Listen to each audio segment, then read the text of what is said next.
Hey, Shalom, everyone. My name is Zachariah Yahweh, and I'm coming back with the lesson, second Esdras, the 15th chapter. And I might jump in 15 and 16, a little bit, but I'm gonna try to stay. I try to stay centered in that lesson that I was in, but that damn devil on the bus, that damn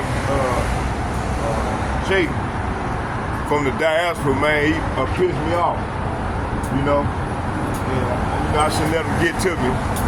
But we get mad, man. We get vexed. Our spirit get vexed on these unbelievers, man. Matter of fact, let's get this verse right here. Surely oppression make a wise man angry or mad. Let's get that.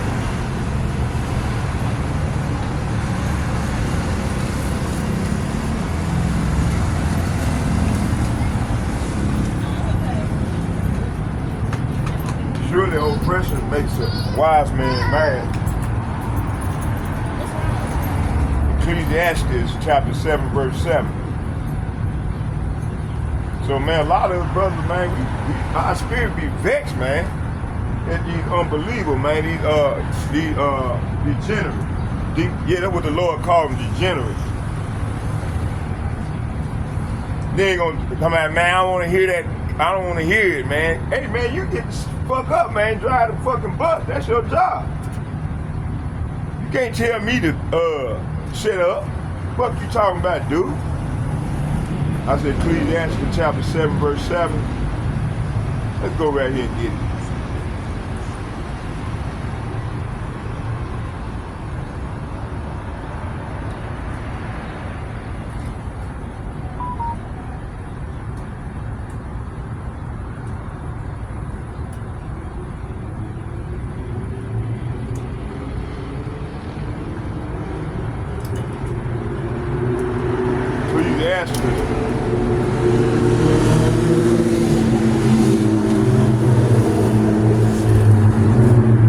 Ecclesiastes chapter 7, verse 7.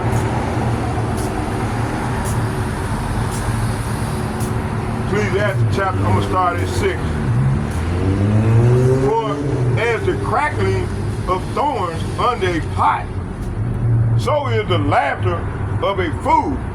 And then the damn fool had, he was laughing, he kind of trying to mock. This also is vanity. Verse 7. Surely say what? Surely say what? Surely oppression make a wise man mad, and a gift destroyed the heart. So a lot of these niggas done took bags, I'm quite sure he took a bag to get to what the position he was, to be confident and be proud. A lot of them Negroes over there from the diaspora, man, they proud. And like I said, hey, the immigration officer said, man, beware of the Negro, the American Negroes. That's what they be telling them. This is what they were telling them 30 years ago when they was letting them in the country, So the Lord gonna destroy him right along with the 2/3 of these demons. So I'm gonna read out of my Bible, and then I'm gonna bring out some scriptures. And I'm gonna read 2nd Esdras, the 16th chapter. The 15th chapter, Salaki. We're gonna go like that. Bring this out, because I'm gonna use this a little bit.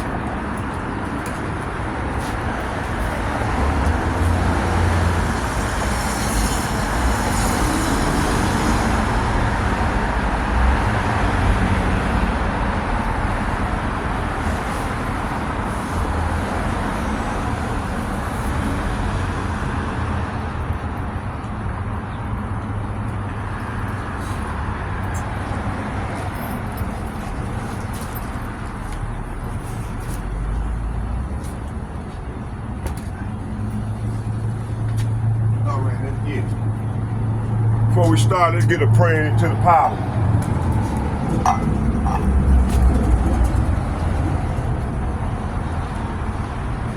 Barakatah Yahweh, Barakatah Yahweh Shai, Barakatah Yahweh, Barakatah Yahweh Shai, Barakatah Yahweh Shai, Carl Lawyer, Yahweh, Bahashem, Yahweh Shai, Bahashem, Rekah, Kadash, Shalom.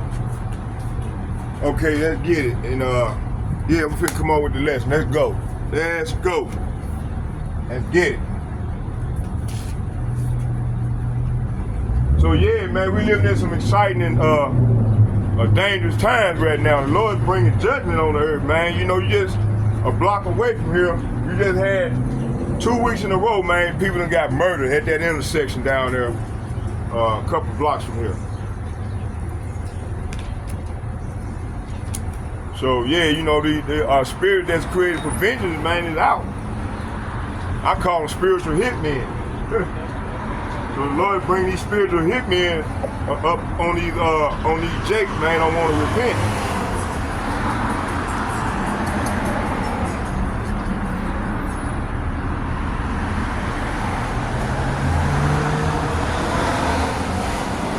So let's start right here in 2nd Esdras, the 15th chapter, and I'm gonna start at 1, and I'm gonna read to 10, and it reads.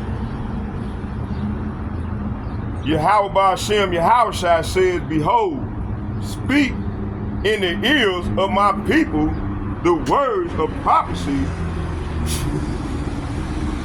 which I will put in your mouth and cause them to be written on paper, for they are trustworthy and true. Verse 3, do not fear, say what? Do not fear the plots against you, and do not be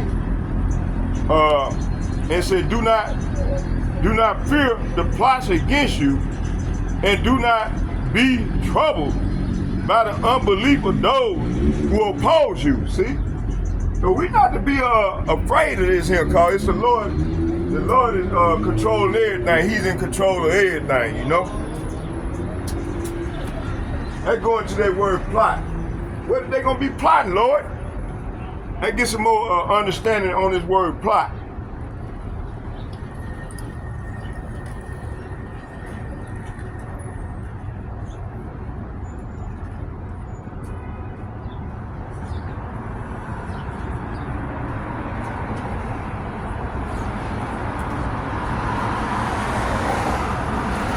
Plot in the Hebrew.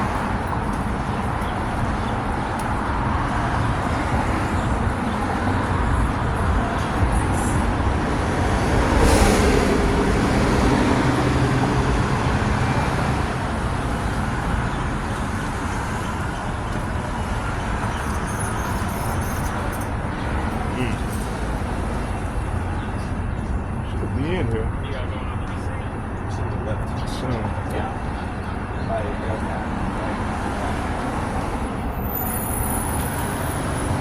Let's go into Greek and get it. Let's look in the Greek, it might be in the Greek.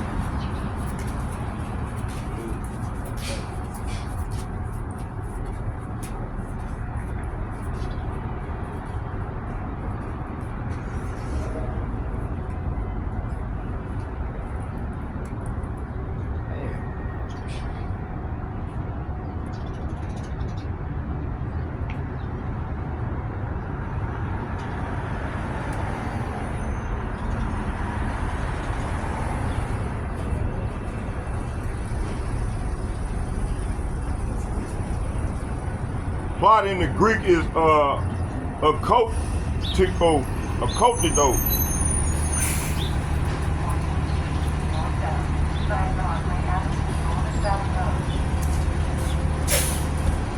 It's pronounced plat in the Greek.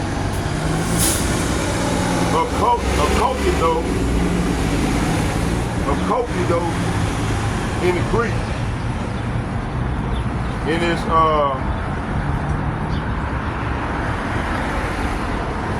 trying to find the number.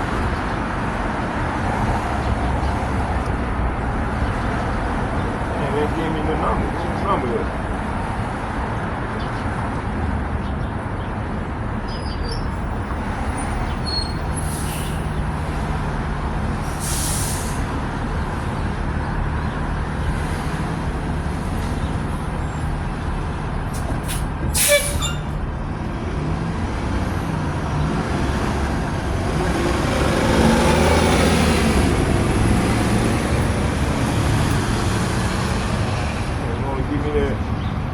It said Babylon. And they gave me that number. I'm trying to find that number on here.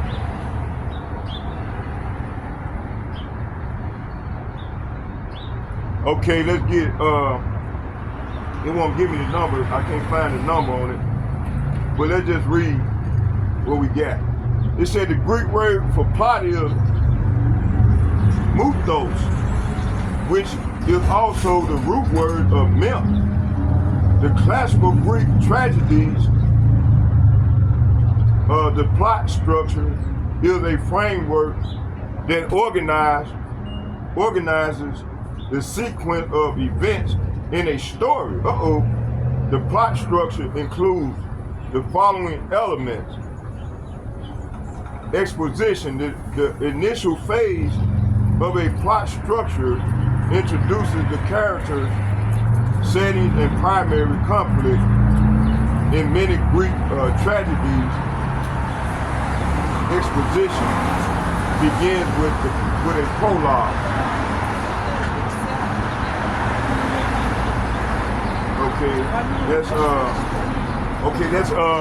Let's keep reading, then I'm gonna go into the word. We're gonna go into some precepts on it. So right here, let's go back. It says, verse 3 said, do not fear the plots against you, and do not be troubled by the unbelief of those oppose you. See, you got 2/3 of Jake that's joined unto this devil, gonna be plotting against the Lord men. Start with the elder apostles and like-minded men on down. They're gonna plot against us. You see? Verse 4, for every unbeliever shall die in their unbelief. And we're gonna look that word up too. Let's get that one real quick.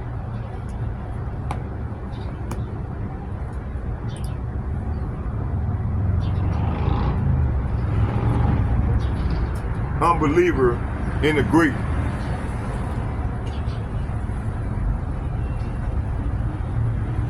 Epithos. It's Strong's 571. Epithos in the Greek.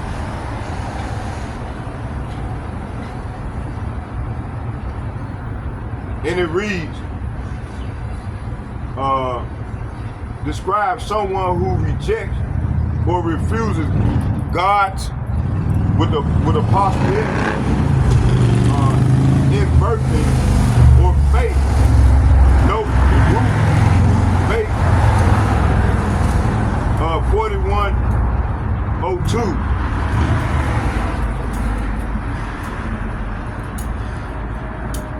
It says unbelieving, liking, and trust. So you got 2/3 of our people liking and trust. Doubting as a noun, and unbelievers or outsiders, one who does not believe in the gospel, believe the gospel, unbelieving without confidence. See? So you got 2/3 of our people like that, man. Also these heathen nations, man, they really don't believe, you know? Okay, let's keep reading. It said, for every unbeliever shall die in their unbelief. Verse 5, behold, said the Lord, I bring evil. Say what?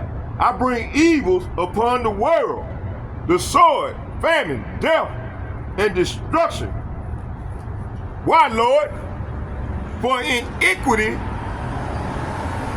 has spread it throughout every land, and their harmful deeds have reached their limits. Therefore, said the Lord, I will be silent no longer concerning their ungodly deeds, which they impiously commit, neither will I tolerate their wicked practices. What wicked practice? Let's look at the word. We're going to go into all this here.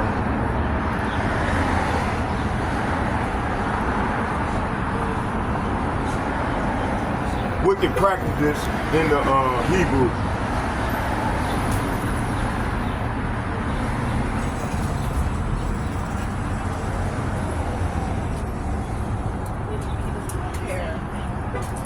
Wicked practices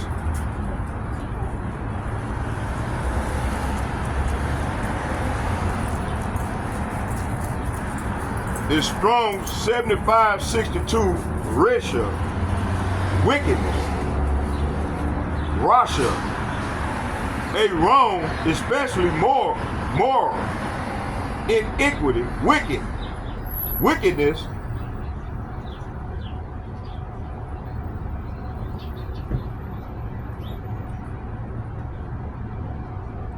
Let's get the etymology. The etymology.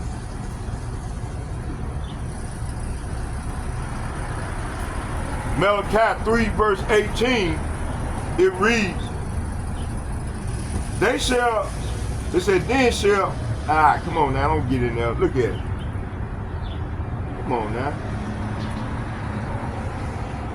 It said, Malachi chapter 3 verse 18, and it reads, then shall you return and discern between the righteous and the wicked, between him that serves Yahweh Ba'ashem Yahushua and him that serve not. See? So, hey, start with the elder apostles and like-minded men, man. This is what we doing. We know who the wicked seed is. That's in Job 9:24. The earth is given into the hand of the wicked. So we know Esau, Edom is the wicked that the Bible speaks of. They the devil that the Bible speaks of. You see?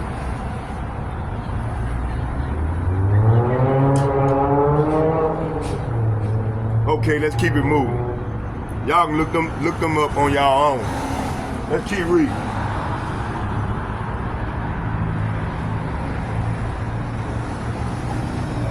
Let's go back to 5. 2nd Esdras chapter 15 verse 5. Behold, says Yahweh Ba'ashem Yahushua, I bring evil upon the world. So the Lord is bringing evil. That's why a lot of these people's minds don't wax cold out here, man. So the Lord is visiting this place. He got these spiritual hitmen, man, out bringing that evil, man. And then, you know, you go into Sirach chapter 39, verse 28. There'll be spirits that's created for vengeance. Matter of fact, let me get it real quick.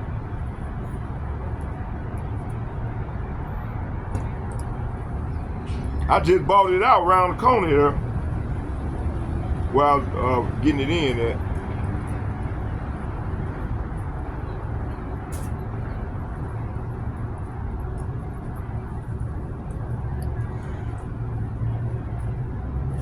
So the Lord is plaguing this place with evil. More evil, more evil. That's why all the prophets be saying, man, it's gonna get more evil, more chaotic, you know, than ever in the days to come.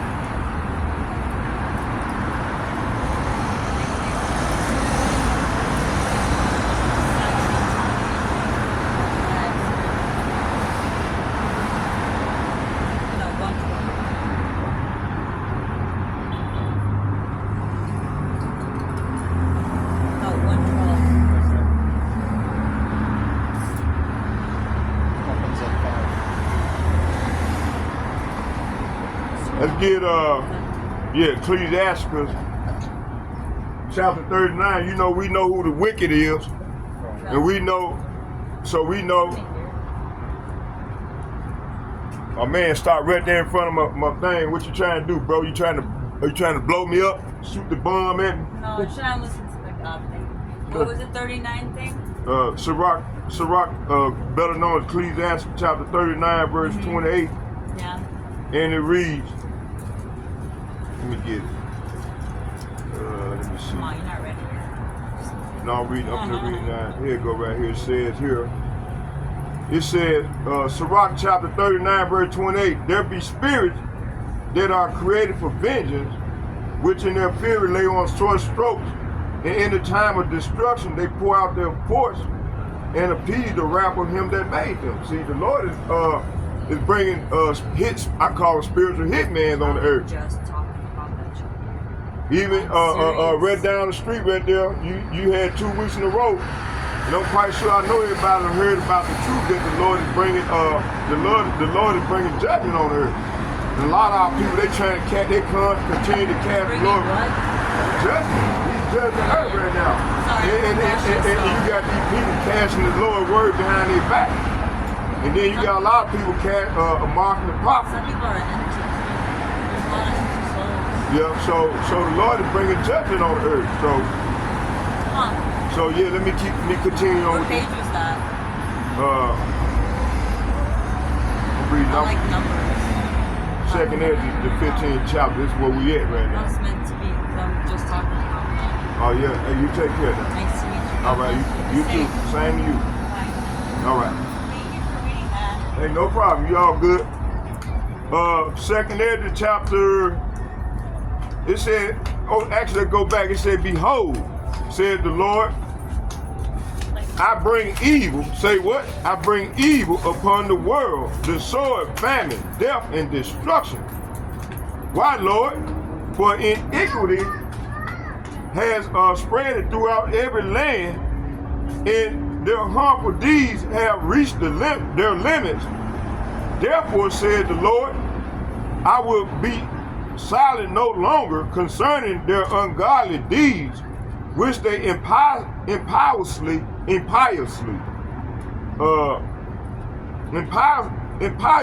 commit. Neither will I tolerate their wicked practices. Verse, let me see. Behold, innocent and righteous blood cries out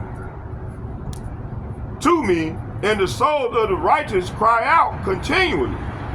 Verse 9, I will surely avenge them, said the Lord, and I will receive to myself all the innocent blood from among them. Verse 10, behold, say what? Behold, my people is led to the slaughter, and I will not allow them to live any longer in the land of Egypt.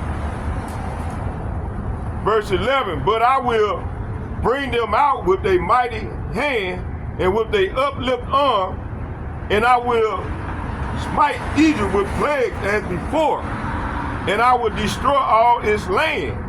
So this is the Lord going to destroy this land, man. And this is the Egypt that the Lord is talking about. Spiritual Egypt. This is the spiritual Egypt that he's talking about. You see, he said he's going to smite Egypt with plagues as before. And we're going to go into them plagues, and I'm going to bring out some precepts on that too. Okay? Let's keep reading.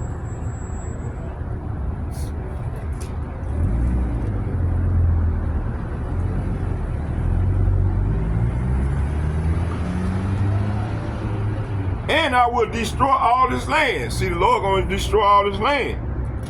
Verse 12. Let Egypt mourn and its foundation. We're going to go into that word foundation. I'm going to get that one too. For the plague of chastisement and punishment that Yahweh, Bahashem Yahushai, will bring upon it. Let the farmers that till the ground mourn. Why, Lord? Because their seed shall fail, and their trees shall be ruined by blight and hail, and by a terrible tempest. We're going to get that terrible tempest. I'm going to get that too. Alas, for the world and those who live in it, for the sword, say what? For the sword and misery draw near them, and nation shall rise up. Said nation shall rise up and fight against nation with swords and with swords in their hand. The modern day sword is a assault rifle, a gun. Verse 16. For there shall be unrest among men, growing strong against one another. That's going on now. They shall in their might have no respect for their king. So these people ain't gonna have no respect for the president. Well, this done already started. Or the chief of their leaders, see? So these people don't have no respect for these leaders or the president. Both sides, I ain't gonna just say one side, both sides don't have no respect for their leaders. Verse 17. So this is where the Civil War gonna kick in at, like Brother Malcolm said. Malcolm, Shalom, brother, said that, and I'm gonna show y'all, we're gonna go back to that video where he said, hey, they're gonna be like the Royal Rumble. You have one side going up against the other side. Everybody ain't gonna regard their king or their leaders. This is what we coming into, y'all. Hey, we think the election they're gonna sabotage the election. We might not even have no motherfucking election this year. You see? You see, they already tried to kill Trump. You see? Let me take a coffee break, man. Hey, we're gonna do this thing, y'all. I'm gonna take my time. The Lord said, take your time, son. So we're gonna take our time. I just got in an hour and about 20 minutes right around the corner there, so I'm good. Lord said, take your time, son, and get it in for me. Slang the sword for the Lord. You see, a lot of our people ain't doing these things. They too busy in the world. They continue to sin. They want to sin. And they don't believe this thing gonna happen. A lot of them ain't gonna turn to what we call them reprobates and degenerates. That's why the Lord got to destroy their ass. You see? Y'all bear with me and take me a coffee break.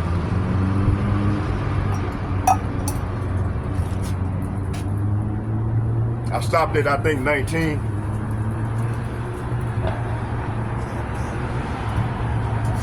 You know what? While we doing this here, I can be showing the film. I mean, matter of fact, let's go into the video. You know, these niggas, man, they love to free their slave masters. You know, and at the end, hey, they gonna have robots doing what them niggas doing. They gonna have some robots right there. They gonna, hey, in a minute, they gonna have them robots. They got them hid. They gonna have robots, man, goddamn it, they gonna take the police job. You gonna have these robots. They gonna have robots out here, man. They gonna have robots, they gonna try to mow your ass down. That's why we gonna need divine intervention, man. Shit. It's gonna get crazy. This devil got a lot of Esau. That's his blessing, the sword. So, hey, he gonna use his blessing. You know, his back against the wall right now. He got his back against the wall, man. He gonna come with that. He gonna come with all manner of his blessing. He was blessed with the sword. Matter of fact, he's the hammer of the earth. I'm finna get that in a minute. Let me get that one. Lord said, go on, get that one real quick.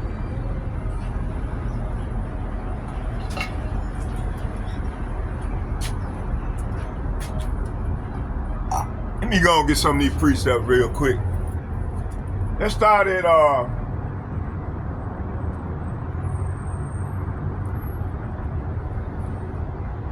let's get that. I don't forget what verse that is. We're gonna start right here. Oh Lord, hide me from the wicked, which is thy sword. Let me get that one first.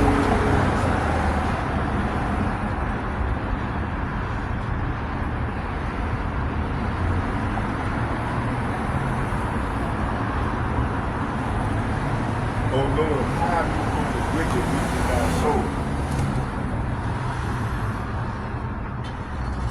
Yeah, Psalm chapter 17, verse 13. Let's get that first. Yeah, hammer of the earth.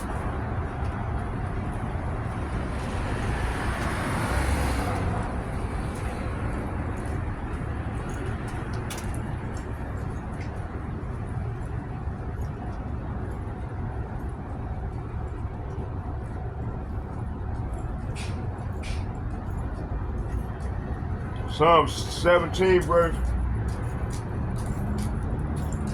Let's start right here.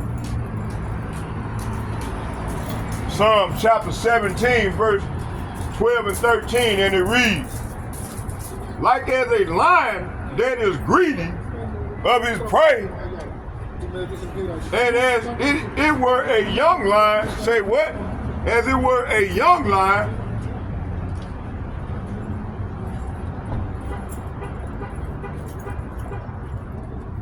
lurking in secret places.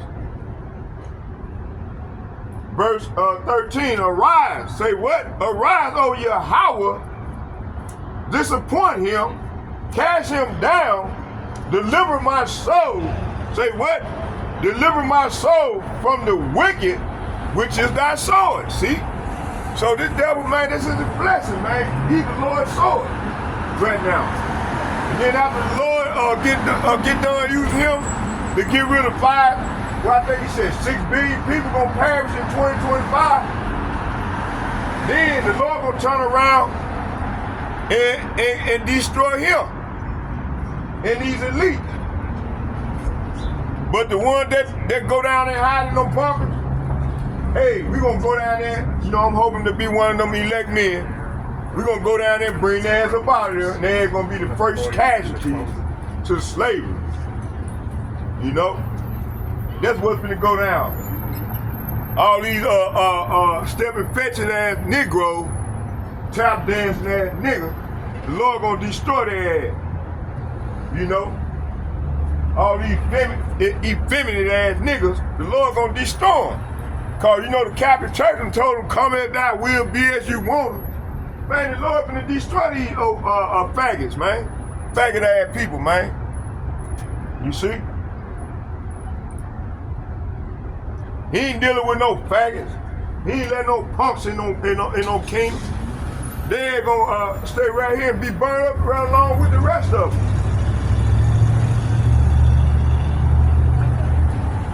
So verse 12 and 13 is saying, Psalm chapter 17 verse 12 and 13 is saying, they are like hungry lions, eager to tear me apart, like young lions hiding in ambush. See, they're gonna try to ambush us. That's what I'm talking about. They're gonna have them robots gonna come out, man, mowing people down, man, that's their blessing. That's why we're gonna need divine intervention, man, from the Lord. See? Verse 13, arise, say what? Arise, say what? Arise, O Yahweh, stand against them and bring them to their knees. So the Lord gonna bring these devils to their knees. Rescue me from the wicked with your sword. See, the Lord gonna use his sword. You see? Okay, I'm gonna show y'all that this man is he's the most high whipping stick. Let's get that.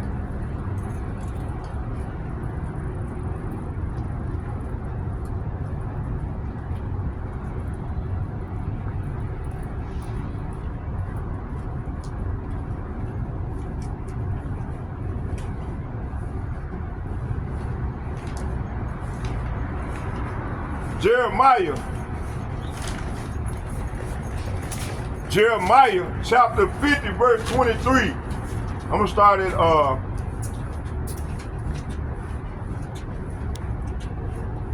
let's start at 22.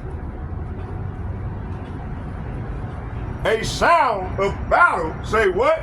A sound of battle is in the land and of great destruction. So the Lord saying right here, a sound is in the land. They're gonna be from them ICBM missiles that in the artillery they're gonna be released throughout the earth, and them bombs, man, touching down on this target. And you're gonna have people screaming and hollering, ah! All kind of shit gonna be going on. You see? This is what 2nd Esdras chapter 17 on down is talking about.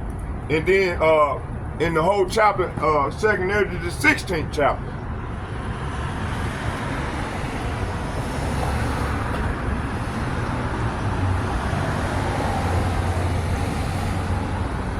So, verse 23, how is the hammer, say what? How is the hammer of the whole earth cut asunder and broken? How is the Babylon become a desolation among the nations? See, this is what's going to happen to him. After the Lord used this demon to reach his target, which is the 6 billion people, that's going to be the 2/3 Negroes, Latinos, Native American along these heathen nations. Because 1/3 of them going to be eliminated as well. Then the Lord going to turn around, him and the angels that's riding in them horses, Salafi, the chariots of the Most High, which is the UFO, they gonna come and eliminate them while the fire is kindled. You see? Matter of fact, let's get that real quick.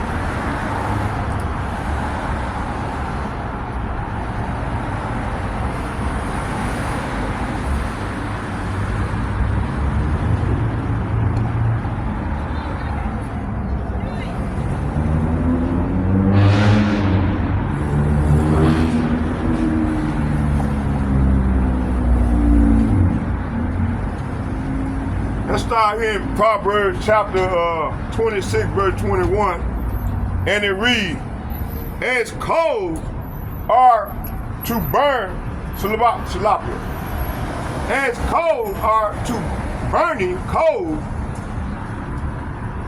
and wood to a fire, so is contentious man to kindle strife. So you're gonna have all manner, like in 2nd Esdras, the 15th chapter, where it said you're gonna have the civil unrest going on. Yeah, keep on laughing. Laughing gonna catch your ass. They're gonna come fire. Fire gonna get you. And laughing catch you. We already know you're the wicked. So it is what it is.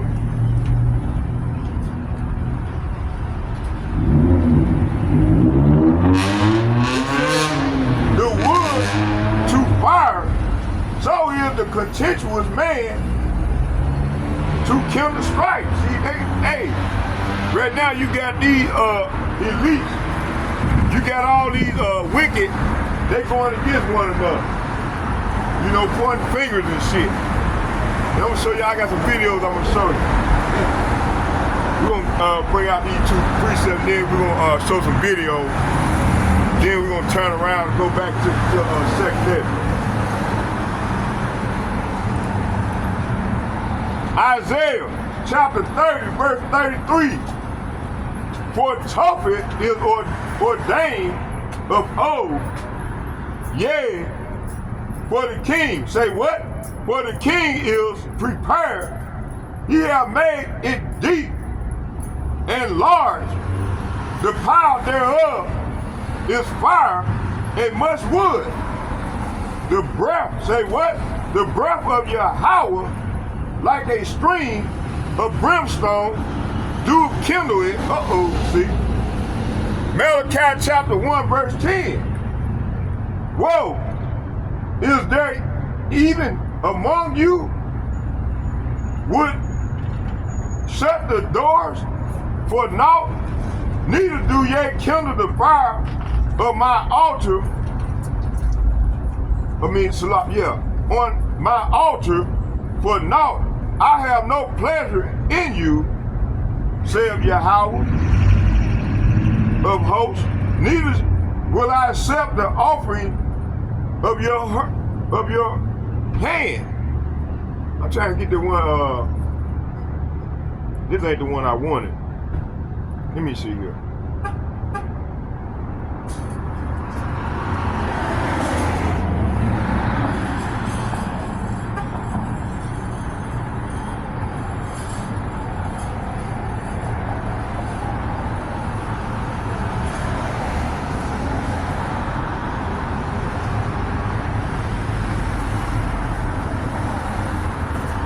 These devils, boy, they looking over here.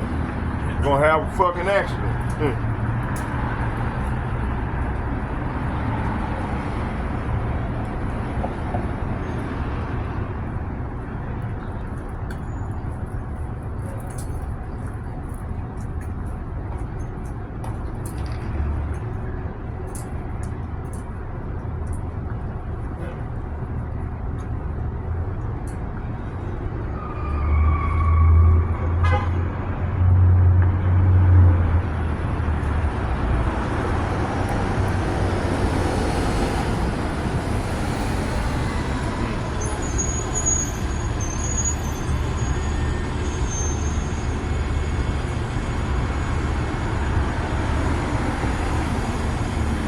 Yes, it's Malachi. Let's go to Malachi chapter 1, verse 10.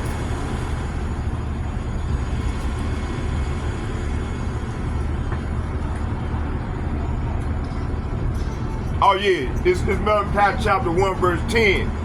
So you know why this civil war gonna be going on?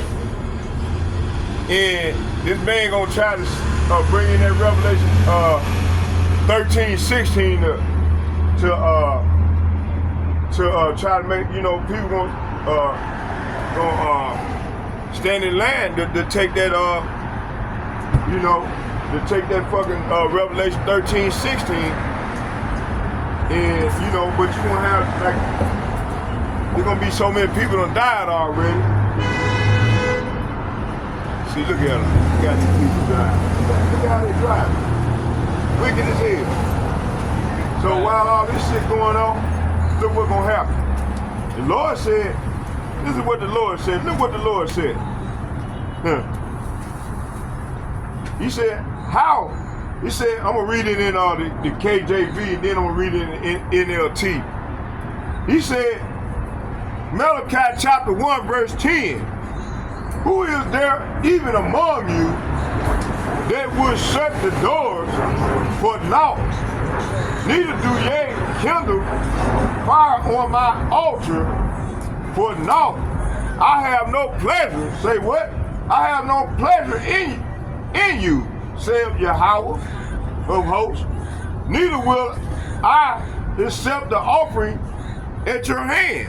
So this is saying right here, how I wish one of you would shut the temple door so that these worthless, say what? These worthless sacrifices could not be offered. I am pleased with you, says the Lord. He said, I am not pleased with you, says the Lord, heaven army of heaven army, and I will not accept the offering. But it ain't give me the one that about the what if the fire is already kindled? That's the one I wanted.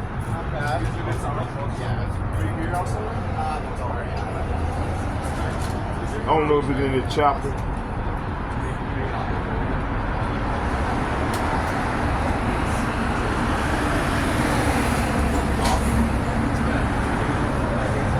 Cause like I said, they're gonna be already. You gonna have these people gonna be. Everything gonna be going on. All this chaos gonna be going on, and the Lord gonna appear, and He gonna him and the angels. They gonna come and destroy the heathen nation. And then, you know, hey, at least they're gonna try to run and try to hide down in them bunkers. That ain't gonna do them no good, cause hey, the Lord gonna, hey, the hopefully elect, the Lord gonna raise us up into the chariots. You see?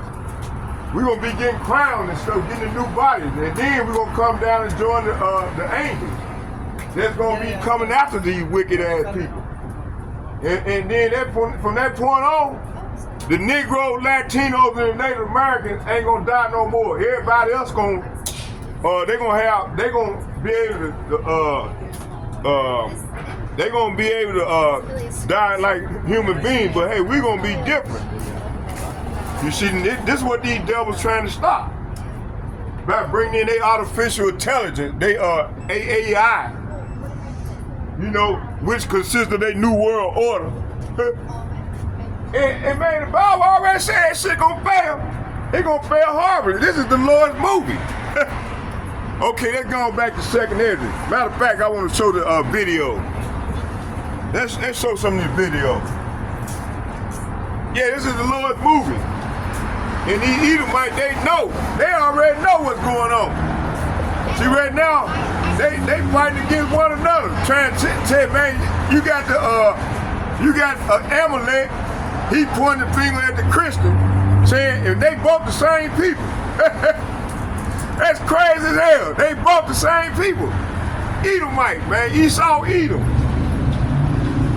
Hey, all you had to do go get a compact Bible dictionary. It tell you they gonna be judged in the last days. They said great judgment gonna come upon these people, man. And that's what's going on now. You see? I didn't bring my compact Bible dictionary. I didn't bring that with me. So let's go into the videos. Then we're gonna go on back to read some more of second Esdras. I'm gonna start with Brother Malcolm, Shalom, brother. I'm gonna start with his lesson. Pick it back off here, then we're gonna watch about 20 minutes of the video. And then I'm gonna finish it off with reading second Esdras, about another second Esdras, the 15th chapter. Read some more, we're gonna go back into that.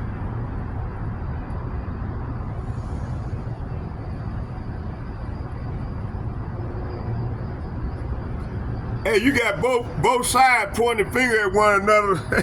You got the fake Jews telling the Christian Edomite that, hey, they got great judgment coming. Great judgment coming to their ass too. You see? They point the finger at one another. And both of them is Esau, Edom. Yeah, we got the history. We got that history, boy.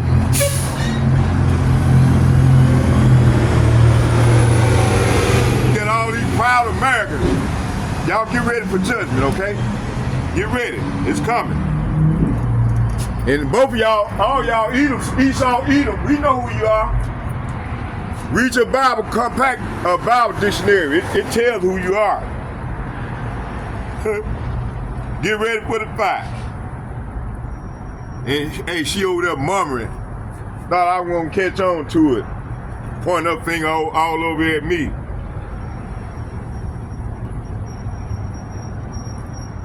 Let me see here. Hey, get ready for the fight.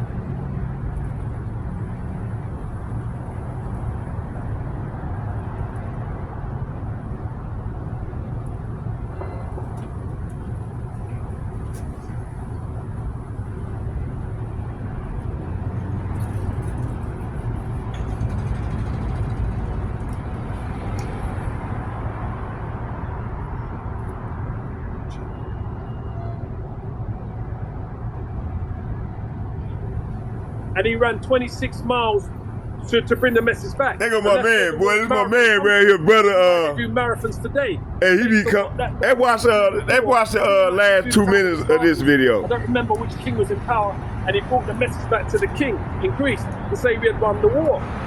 So those people in Lebanon, my brother waking up, boy. All praise to the power. Because all of these modern technologies, mate, is out the window. Because listen, the minute you're buying technology from your enemies to fight a war, believe me, everything is being tracked or can be tracked. They know where it is. It's madness that you can be buying stuff from the West and you know you're fighting against the West in that war in Gaza. Because where's the big inquest into the manufacturer? Well, they said that they found the manufacturer. They said it was in Hungary. They said the manufacturers was in Hungary. They said the company that gave the manufacturer's license to do it was based in Taiwan. And Taiwan is in the pocket of the Americans, first and foremost, right? Hungary is one of the countries that voted against Gaza in the United Nations when they was talking about Israel. Hungary is one of the Jewish European I need something to sit it on. Voted against this, and 127 countries voted in favour of Palestinians, but Hungary was one of the ones that voted against it. Why? Because the Hungaries are the men with the fucking small hats. Where do you think half of the small hats come from that went to Israel? They came from Hungary. They came from Czechoslovakia. And these were the two main countries that voted against the treaty and the ceasefire for the Palestinians. So the people that were licensed to make these walkie-talkies were based in Hungary. Taiwan's in the pocket of the American government. So, you know, when you see all that, you got to be mad. You got to be making your own shit, mate. Or you go to the Iranians, let the Iranians, because the Iranians are good at making shit. Let the Iranians make you your pages and your beepers. You're fucking ordering this shit from abroad. I don't think that these people can intercept the chain, the supply chain, to swap out the package and send you the one that they want you to receive. Are you kidding me? Okay, finish that. Alright. Jeremiah 49:15, for lo, I will make thee small among the heathen and despised among men. Thy terribleness hath deceived thee, and the pride of thine heart, O thou that dwellest in the clefts of the rock, that holdest the height of the hill. Though thou shouldest make thy nest as high as the eagle, I will bring thee down from thence. Get it. Get it, brother. Edom shall be a desolation. Edom is another symbolic name for America. Everybody know who we are except for us. We don't know who we are, man. They constantly trying to protect these devils. Everyone that goeth by it shall be a So they gonna die real along with this dragon, this red dragon, this in the cave overthrow beast. of Sodom and Gomorrah and the neighbor cities thereof, saith Yahweh. Get it. No man shall abide there, neither shall a son of man dwell in it. That's it. No man shall abide there, neither shall the Son of Man sit there. Simple as that, because it's going to be totally destroyed. America's going to be totally destroyed. So you got these old niggas, man, they gonna be voting and shit. Lord said we don't even supposed to be voting, but they gonna vote. And hey, they gonna be judged too for voting.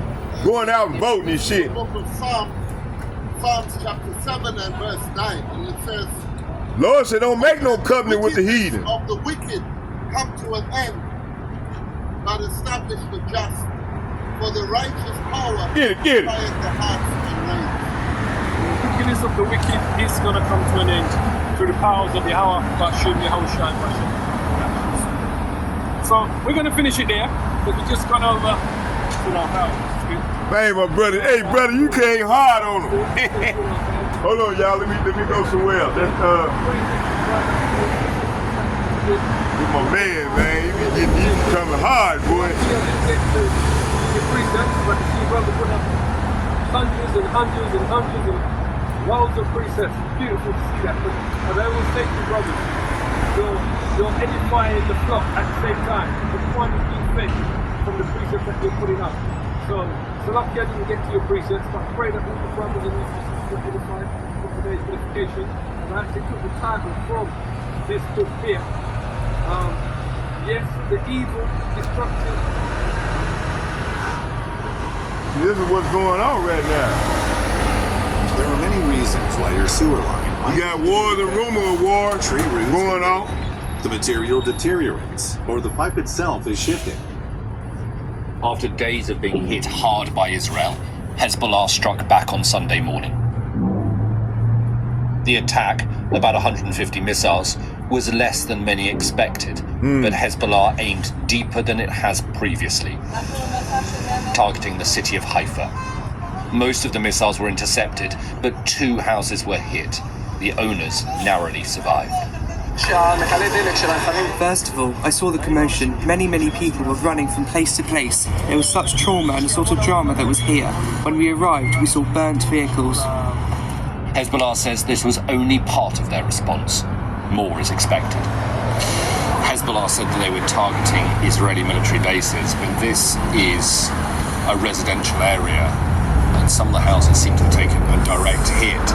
And almost all of the walls of houses close by, and many of the cars, are peppered with the holes of shrapnel from the blast. Israel has said it will continue hitting Hezbollah. The full Israeli cabinet met today to discuss their next moves. No country can tolerate shooting at its residents, shooting at its cities, And we, the State of Israel, will not tolerate it either. Both Hezbollah and Israel claim they do not want war, but at the same time, both sides are escalating their attacks, and despite grave international concern, there is no sign of diplomacy bringing calm. Israel's president told Sky News his country is determined to win. Lebanon has been hijacked by a terror organization, which is also a political party in Lebanon, called Hezbollah. It's been armed to its teeth by the Iranian empire of evil. We don't want to get to war. We don't. We want to bring our citizens back to their homes on the border with Lebanon. Our Al Jazeera office in occupied West Bank has just been raided by... On Sunday morning, Israeli forces raided Al Jazeera's offices in Ramallah and closed the channel down on orders from the government. Al Jazeera broadcast live as it was happening. Northern Israel remains on high alert. People have been told to stay near bomb shelters and schools are closed. There is a feeling that these are only the early days of what could be an extremely violent and chaotic war. Neither side is backing down. Alistair Bunkle, Sky News, near Haifa. You're watching a toothbrush Playboy playlist. But did you know there's a YouTube music app? Hey, copyright of your favorite songs? The copyright statute And of course, of 1976. get YouTube Music Premium. I'm not getting paid. It's only for educational purposes. Let's get The focus of world attention has shifted north of Gaza in recent days to the intensifying conflict between the Lebanese militants Hezbollah and Israel, one that's seen the IDF deal a significant blow to the Shia.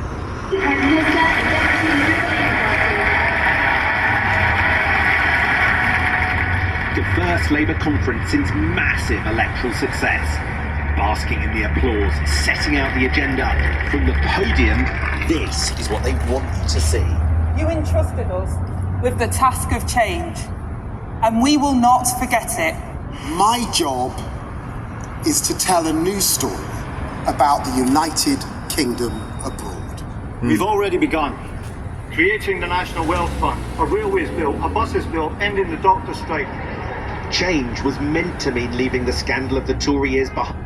There's talk of, and it seems like there's always talk of, a ground operation that Israel will launch into Lebanon against Hezbollah. What do you make of this? Is this something that's going to happen? And if it does happen, what will occur? Well, I'm always loath to make predictions because in order to make predictions, you have to back when I was an intelligence officer, that was my job, to do predictive analysis. But I would only do that after I would, talk. This is new. Interrogate my boss to find out exactly what it is he wanted to know.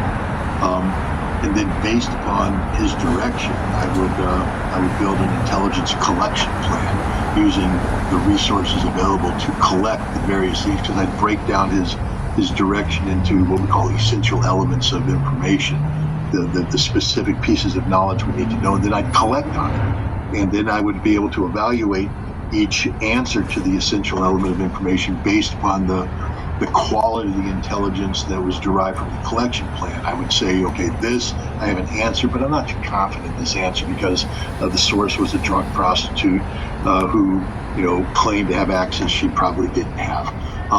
Or I would say, I'm really confident in this one because we actually intercepted the phone call where they laid this thing out. This one I'm really more confident because I got the document. And so you look all that, you weigh it in, factor it in, and say, okay, based upon the totality of this, I'll now do my analysis, and I will say that these are the top 5 possible, got a problem. Of action. Got a problem, buddy. Got a problem. But hey, when we come out here and bring out this truth, boy. And so here you fucking devil. Is Israel going to go into Lebanon? Well, I don't know. First thing I have to say is I don't know what's driving Netanyahu. I can guess what's driving Netanyahu. This is, I think, the third time in recent history that he's threatened to launch a ground incursion into Lebanon. But each time, wicked ass Israeli demon, man. military pushes That's back the and says, devil "We can't for do you. it. We don't have the resources. It's a fight we're going to lose." The definition of an insanity is, expecting a different outcome, even though all the other factors are the same. So I am led to believe that Netanyahu is not serious about going into Lebanon, that this is posture on his part. Then you have to ask yourself, why is he posturing? Who is he posturing to? Is he trying to intimidate Hezbollah? No. What he's trying to do is mollify a right-wing coalition, governing coalition, that refuses to accept peace as a possibility. Why? Because they're linked to Netanyahu, to his future, and his future is only guaranteed so long as Israel is in a perpetual state of conflict. The moment Israel accepts a ceasefire against Gaza, the moment they normalize the situation on the border with Lebanon, the Israeli people will say, well, we no longer need this ridiculous right-wing cabinet, and it's time to put in a new Israeli government. That means that Netanyahu's out. And if Netanyahu's out, he's not going to have the protection of politicized courts anymore. So he know they're going to prosecute his ass. And That's put why on trial he got for to keep on. corruption and maybe some other They got to charges keep too as on. well. That's the future that's what he Netanyahu do. wants. This is all about Netanyahu. It has nothing to do with the legitimate They don't national want no peace. security They concerns got to of keep Israel. on If it pulling did, out of chaos. there would have been a ceasefire a long time ago. The hostages would be home, and Israel would be, again, knowing Israel would be trying to buy time to get the world to forget about the a two-state solution. Israel would be courting Saudi Arabia to normalize relations, and once Saudi Arabia normalizes relations, the Gulf Arab states will fall in place, and then there will be no chance of a Palestinian homeland. That's what a Zionist should be doing, but Netanyahu can't, because he failed on October 7th. It's a huge embarrassment to him. He has sacrificed Israel's military in Gaza, weakened it to the point that it can't do its primary mission of defending Israel from Hezbollah and from Iran. I want to get this one with Putin. So there's a lot of posturing by Netanyahu while he tries to buy time. But the barrel, they keep poking the barrel. American election. So what's going to happen on November 6th? Who's going to win this election? That'll tell you a lot about which direction. Can he hold out till November 6th? But what does he have to do to hold out? We have hundreds of thousands of Israelis in the streets protesting against, Netanyahu, creating the conditions which hostages are being killed. They blame him for that, rightfully so. How does he stave off these hundreds of thousands by threatening to go? When it's time to sell your house, take the road less stressful with Homestead Road. Need a hand with landscaping? We'll tackle it for you. I watched this last night. High-ranking official right here. Welcome back to the show. I'm Natalie Brunel. Joining me this week is retired Colonel Douglas McGregor, CEO of Our Country, Our Choice, one of my most popular and most requested guests. It's great to see you, Colonel. Thanks so much for making the time. Oh, sure. Thanks for inviting me. Well, I want to start with the big picture. When you look out at the American and geopolitical landscape, what keeps you up at night? What are you most concerned about given everything that's happening right now? Well, fortunately, I sleep well come hell or high water, so not too much keeps me up. He's actually well, the colonel. Colonel McGregor, man, he's high-ranking official, man. He was a colonel. The economy, for instance, retired colonel, man. His word is credible, man. Continues to rise. It is not falling. So I don't think the Fed has He gonna tell the truth, man. With inflation. I'm gonna let y'all hear. I continue to be concerned about the U.S. Treasury market. The Chinese are selling their treasuries. Hey, when the colonel said it's over with, man. I think we're going to see more of that from Japan. That's not good. Probably India, as well as Saudi Arabia and the Emirates. Not good. So my outlook on the economy is kind of grim. I continue to worry about a financial crisis that could then drive us into something much worse than just recession potential. To that, you have to add this massive influx of people, more than 9 million since President Biden took office, and that probably has us up somewhere around 30 plus million or more illegals. my last discussions privately with people at the Department of Homeland Security, who are all deeply depressed and demoralized by Mayorkas, tell me that it's at least 30 million now. This is an enormous problem for us, especially when you anticipate financial economic downturns. You suddenly have millions of people that you can't employ. They're not citizens, they're foreigners. You want to be able to employ your own citizens. Yeah, I'm sure you've heard this comment over and over and over again. Oh, well, these are jobs Americans won't perform. Well, what we found out... All hell for the break loose. They designed that shit, man. And as the economy what's his name? Klaus Schwab. That Americans would suddenly do all of those jobs. They designed this, man. Jobs. And so we called deported order 9 out of million chaos. Mexicans who were inside the United States illegally. And after that happened, Franklin Delano Roosevelt, this was done under Hoover, Franklin Delano Roosevelt deported another 3+ million.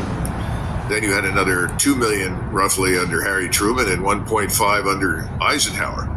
All for the same kinds of reasons. We have to open up jobs that Americans can perform. In some cases, though, we do have advances in technology that make some of these jobs redundant in any case. That's another issue.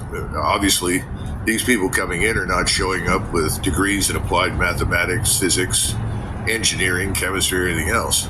These are leeches. These are leeches let them in here. Problematic. Ain't no Joe Biden running shit. You have ain't no goddamn Kamala Harris, none of them running. Klaus Schwab no running this rural country. Versus urban.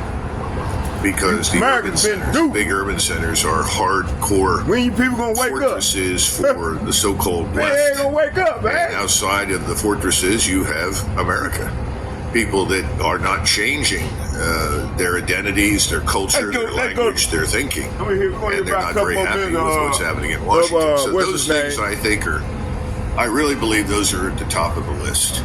But we haven't even talked about the rising criminality and the failure to enforce the law. So then if you look overseas, Ukraine is a catastrophe. Hundreds of thousands of Ukrainians have been killed in this war pointlessly. They're still dying. They're not dying as rapidly as they have before, but they're dying. Largely because the Russians, though they are advancing across the front, they're deliberately moving slowly and offering people the opportunity to surrender because they don't want to kill them. This is something I don't think Americans have ever understood. That get brother Mount. I didn't see that video. I want to watch some more of that. Let's go there for a minute, and then we're going to go and get the scriptures and close. A little background, I think, is necessary, and you probably know this background, but maybe your listeners don't. There's a real battle going on right now in Jerusalem. And the battle is between some very key figures. Yoav Gallant, for example, Bibi Netanyahu himself, of course, who's at the center of the struggle, Ben-Gvir and Smotrich, who are very eager to continue what they're doing, which is finishing off the West Bank and starting on Gaza in terms of settlement. And the turmoil between the IDF leadership and its view of what's happening in Gaza, what's happening indeed to the Israeli Defense Force itself, and what might happen were Hezbollah to enter the fray in a significant way, either on their own or caused by Netanyahu's actions.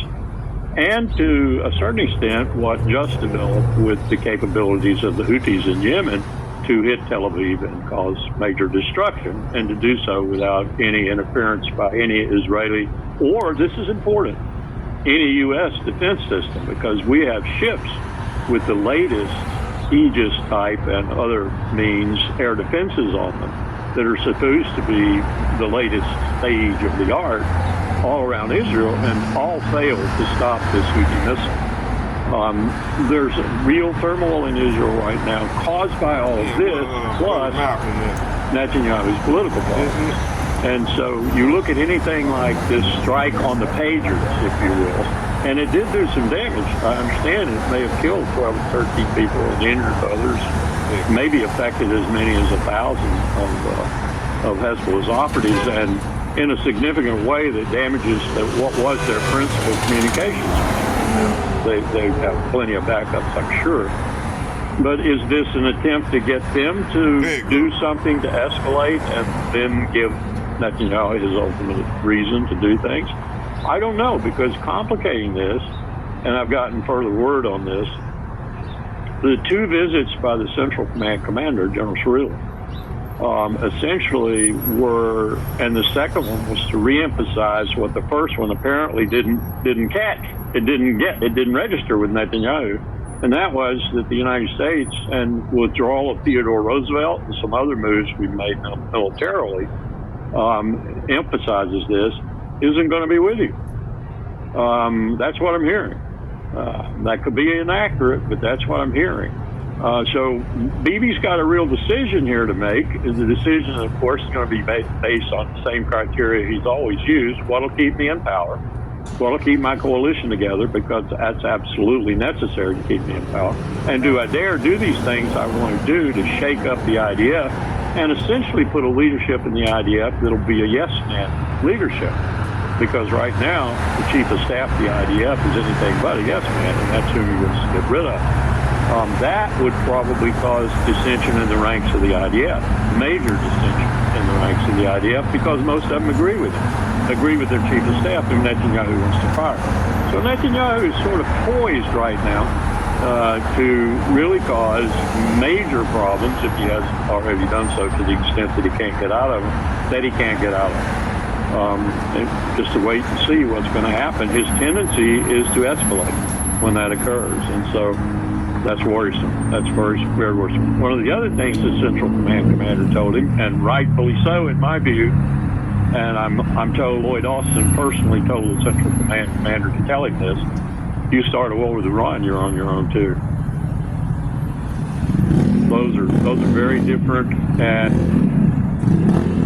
Lord's getting ready to put an end to this nightmare.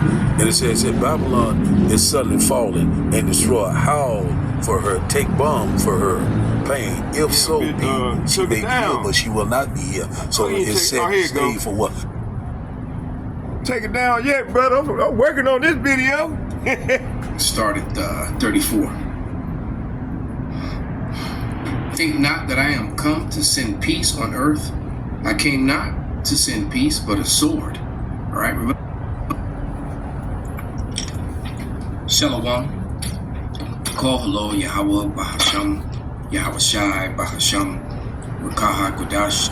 Double honors into the apostles, double honors into the elder bishops. Salutations to all my fellow laborers doing this work in truth and sincerity, risking their lives and their freedom to do so now more so than ever. The 144,000. And the scattered elect that is scattered. My man says this was a Royal Rumble. Among the heathen nations that look like the heathen, this is not a black thing. And to the few Akwaf that are listening and learning, to you I say Shalom. This is your brother Malcolm. I'm from the branch of the Great Millstone. And this is Ecclesiastes 12:3. In the day when the keepers of the house shall tremble, and the strong men shall bow themselves, and the grinders cease because they are few, and those that look out the windows be darkened, and the doors shall be shut in the streets, and the sound of the grinding is low, and he shall rise up at the voice of the bird, and all the daughters of music shall be brought low. Also they shall be afraid of that which is high, and the fear shall be in the way. And the almond tree shall flourish, and the grasshopper shall be a burden, and the desire shall fail, because man goeth his long home, and the mourners go about the streets. People see no hope. There's no jobs. People continue to keep getting laid off in the thousands. John Williams did a video yesterday of about 75,000 more people getting laid off. And then you have that guy from the Federal Reserve, practically redacted, did a video. Mr. Clayton and his wife, Clayton Morris and his wife, they did a video where they showed the guy from the Federal Reserve, who basically pretty much admitted that the influx of all these migrants is also one of the reasons for unemployment. It just isn't any money. But they got money to keep those planes flying in the air. They're spraying those poisons all over America and practically every NATO country. As you watch movies, and I was watching movies that were made overseas in the different parts of Asia, and even the portion that they call Europe.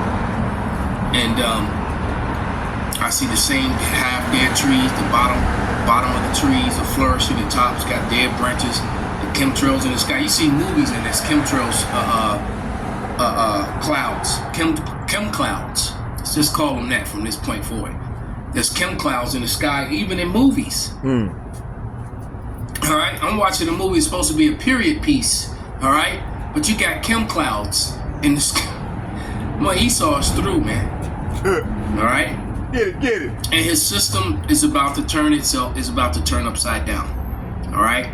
So here's Lynette saying, I believe with all my heart and everything that I know that we've already begun the transition to hyperinflation. We're going to see more borrowing, more money printing, more inflation, because they have not killed that beast that they created and continued to create.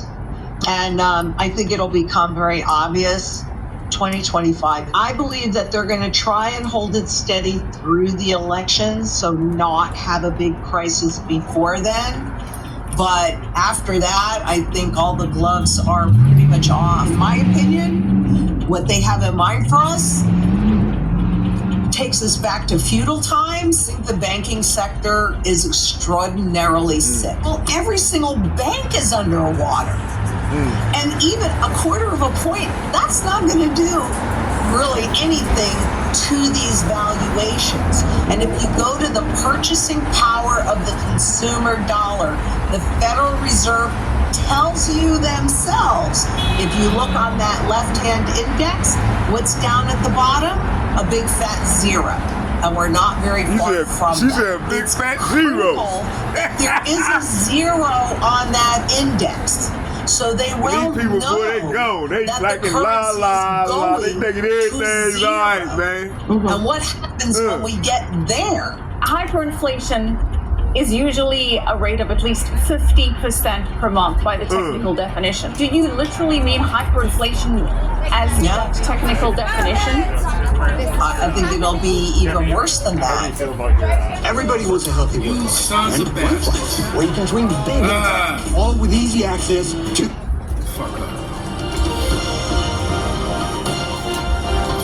So basically, later on in this show, she goes on to explain that the dollar right now is just a little bit over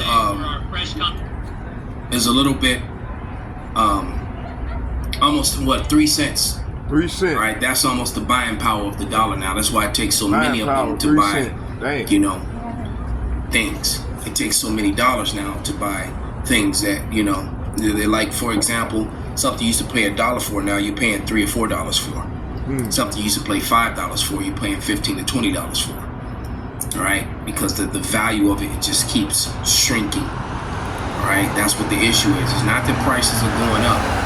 All right, prices aren't going up at all, people. It's just the value of the dollar is going down. So now it just takes more dollars to buy the same shit you used to buy.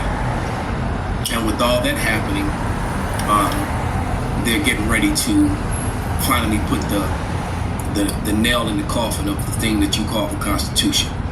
And they already break the Constitution here in America every day in these court systems.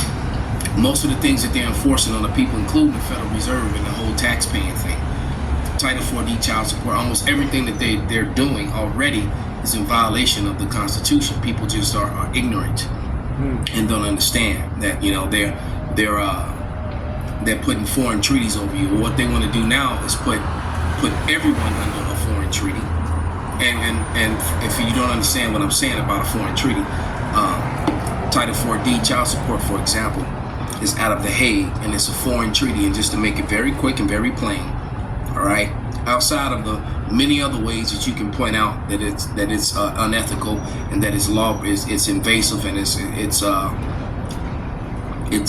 basically draconian, and it is definitely in a violation of your rights in so many ways that violate the law. But the number one thing that it violates is the fact that it's a foreign treaty, and it is actually against the Constitution, which is the law of the land, to put an American citizen under a foreign treaty.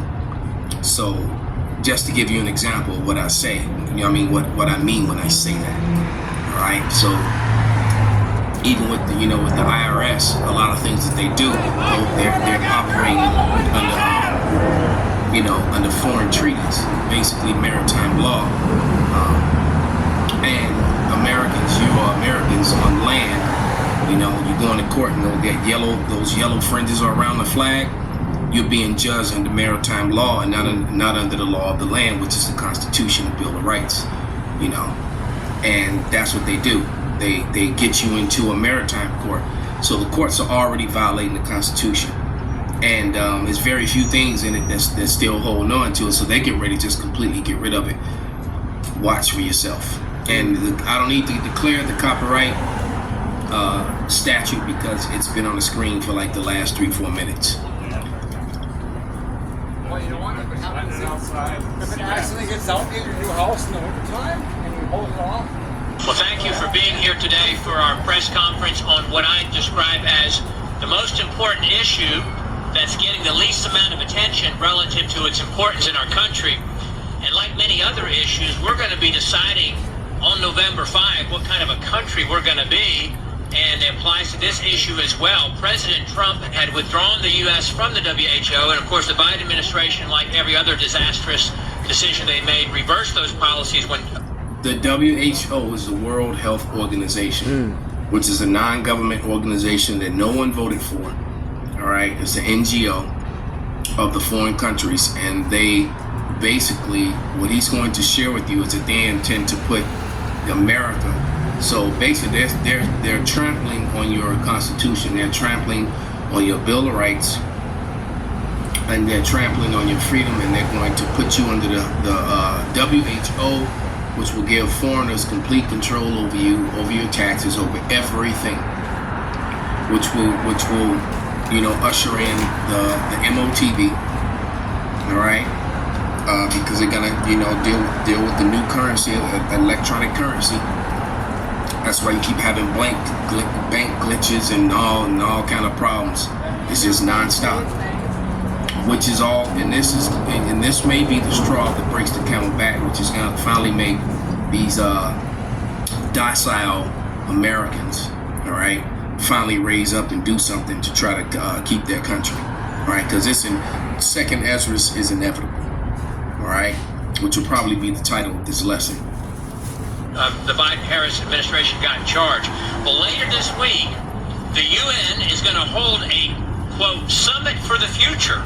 And they're going to produce, this is right from their website, an intergovernmentally negotiated, action-oriented pact for the future with a chapter on transforming global governance. And most of this isn't going to work because remember, there are 195 nations in the UN. 139 of them are, or 159 of them are with the BRICS nations. All right, so yeah, so you're not going to be able to be a part of this WHO thing, and it's going to. We're looking at some serious conflicts here, and conflict of interest in every way. So what you're about to see is the Royal Rumble worldwide. Worldwide and here in America. Royal Rumble on steroids. It's going to be the Royal Rumble. Right? And if you ever watch one of those old Royal WWF Royal Rumbles, anything goes. It's everybody against everybody. It's 50 guys in a ring just pounding on each other. And a couple will team up against, some of the stronger ones to try to get them out and, whatever. But they always end up fighting each other too. So that's where we're headed. Beyond the powers being sought by its subordinate agency, the WHO, the UN is seeking even broader and more powerful authority, as you will hear a lot about today. The Biden-Harris administration apparently intends to fully support the surrender and compliance of the U.S. to the UN in these endeavors. They were going on with that murk, man. They playing all that shit. That shit is over, man. Over with, little brother. These niggas trying to play that music. Y'all hold on, man. Bear with me.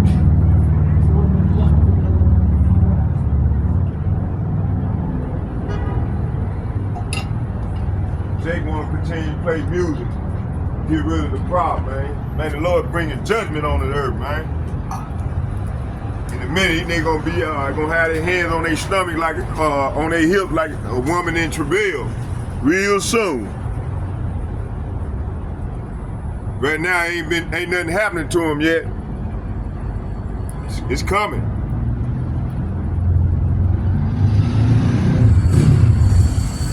Started 34. Think not that I am come to send peace on earth. I came not to send peace, but a sword. All right, remember Esau, Edom's blessing was the sword. That's what he's about to use. He's about to say to hell with it. He's about to use his sword on everyone and on his brother. It says, for I am come to set a man at variance against his father, and a daughter against her mother, and a daughter-in-law against her mother-in-law. And a man's foes shall be they of his own household. And that's in every way, but mainly when it comes to this gospel. All right, when the truth gets told about the Bible and the truth.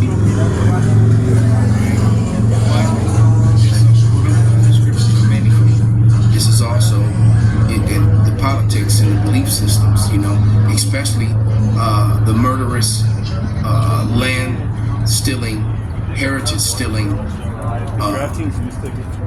you know, things that came from the Judeo-Christian movement, the whitewashing of history, the falsifying of biblical characters, of everything. All right. But yeah, it says a man's foes shall be them of his own household. So both physically your own household, also them, the keepers of the house that believe like you do. Your Republicans, your Democrats, they're all going to turn on each other, and they're all becoming departmentalized. All right. So, and the chances are, Zane said that, you know, she thinks that after the election. But I'm thinking it's not even going to be an election, because if they wait to after the election and then hyperinflation kicks in, then it'll evidently and obviously be the fault of the very other people you see on the screen. Esau Edom has to, you know, he can't allow himself to be exposed. He always has to put someone else's face on the screen to make them the problem. That's why they keep putting Diddy's face on the screen. You know, with all the Hollywood, you know, child molestation and prostitution and, you know, sexual deviancy that goes on there. All of a sudden, Diddy's the face of that. When that was being done before Diddy was born, before Diddy was on the scene. All right. Okay. You know, what about Epstein's list? It's like they don't want to talk about that. But here, let's look at this something to consider. Well, here we go. Let's do this one first. And these are all from the, you know, from the beloved brother here, Arrows of Indignation. Come on with it, here we go. Everybody loses if there's a civil war. Both the red team, the blue team, and everybody that's unaffiliated with either team. He's right. Loses if there's a civil war. Except the people of the Lord. All right. See, that's what he's about. He's almost right, not quite. Not quite. For everybody that's not found written in the book, it's bad. It's bad. Politicians on the red team are not going to fight for the red team. Politicians on the left, on the blue team, are not going to fight for the blue team. Okay, that is going to be citizens fighting amongst each other. Chaos and uproar and unrest. Okay, our kids will learn of them fucking wars. It'll be fought on doorsteps. It'll be fought outside businesses. It'll be fought in the fucking streets. Yep. What do you think the government's gonna be doing at that time? You know what happens if we go into a civil war? Well, you're gonna finally see that bird. You've been focusing on the wings. Man, we go into a civil war, the government's gonna fucking come in and play. Damn, you heard what he said? I didn't even realize he said that. You're gonna finally see that bird. You've been focusing on the wings, left and the right hand side. Meanwhile, that bird's gonna come down with them talons and start attacking and killing everybody. And so we're gonna play this next video, something to consider. And I'm thinking more what she's saying. All right. Okay. I don't see them waiting to after the election, going in, and going into the new year, and then hyperinflation sinking in, and then everything going crazy. I believe, and it makes sense that it happens before then, because then they'll be able to blame it on outside entities and the migrants and the wars and the this and the that. Okay, if they just let it fall, they can't do that. They need remember, we live in a society where the villains, who play victim, all right, they need someone else to blame their own shit on.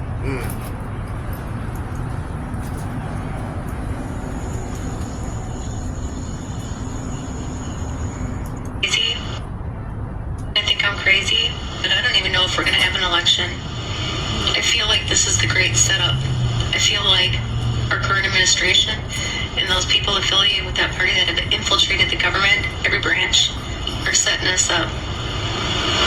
They probably are going to send those long-range missiles over to Ukraine. And Putin probably is going to declare war on us. And when all of our military go and fight that conflict, American citizens are at home. With 20 plus million unvetted people here. There you go, 20 plus million unvetted people that are going to get armed. Now think about this: Americans aren't down with the WHO, and to become a part of that. But with all your soldiers sent overseas to go fight overseas, all right, they're overseas fighting these unrighteous wars and decrees, all right. Then these behind the line, these behind the enemy line soldiers that they sent over here, the migrants, are gonna raise up and force you to comply. You see? You're on Minnesota time. That's more than likely what's gonna happen. And you can clearly see it if your eyes are open. All right? Because that's gonna happen one way or the other. But why wait until the dollar crash to do it? All right? Remember, the men that look like this lady on the screen, they always have to be the face of what's right.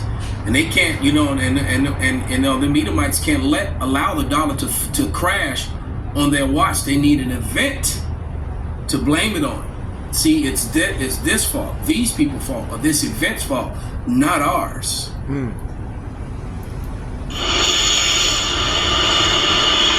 Fucking fill in the blanks.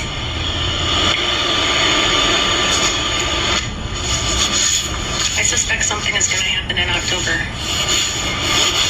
Mark my fucking words. I don't think we'll ever get. And I called that as well, but we'll see what happens, man. I said September, October. I said something major would happen in August, and it did. All right. So I believe that something's going to happen before this election. All right, and it's definitely going to be chaos after, one way or another. But here we go.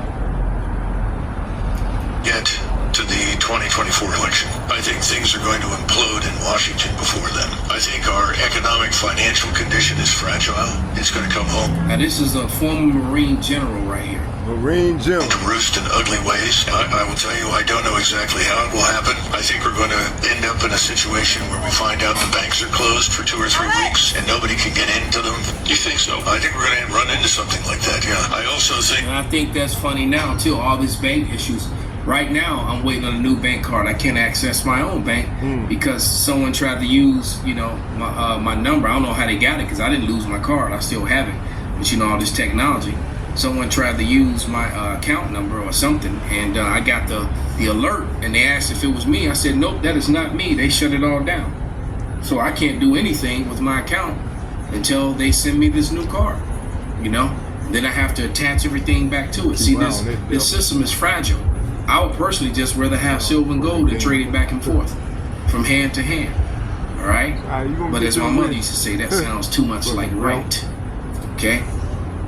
I think that the levels of violence and criminality in our cities is so high that it's going to spill over into other places in society.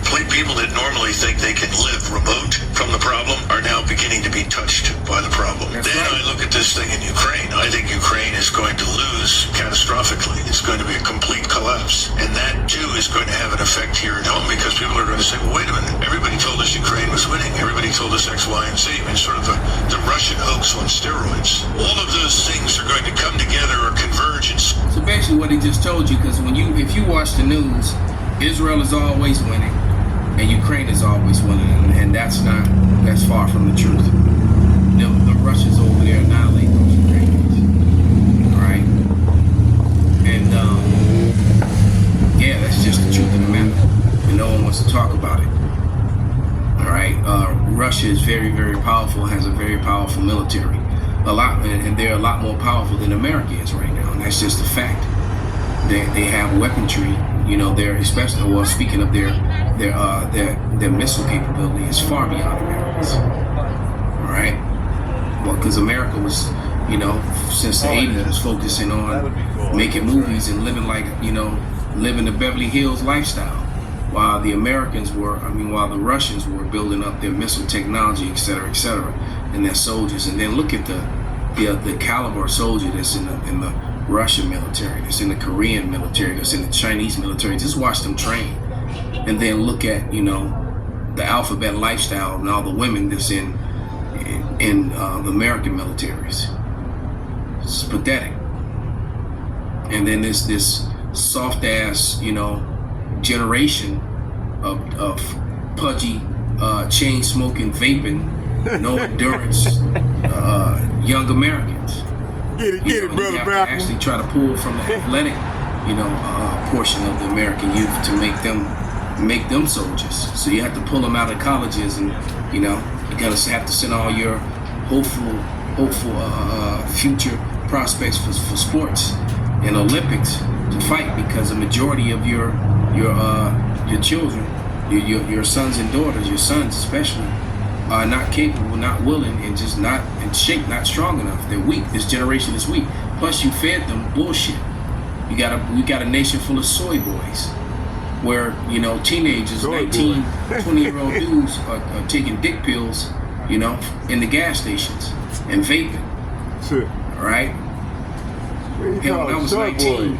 I could go for hours, didn't need no goddamn pills. Shit, Russian, them goddamn Russian, you know, if I liked you, barrels and shit. I didn't even got an hour. If I liked you, you really got it.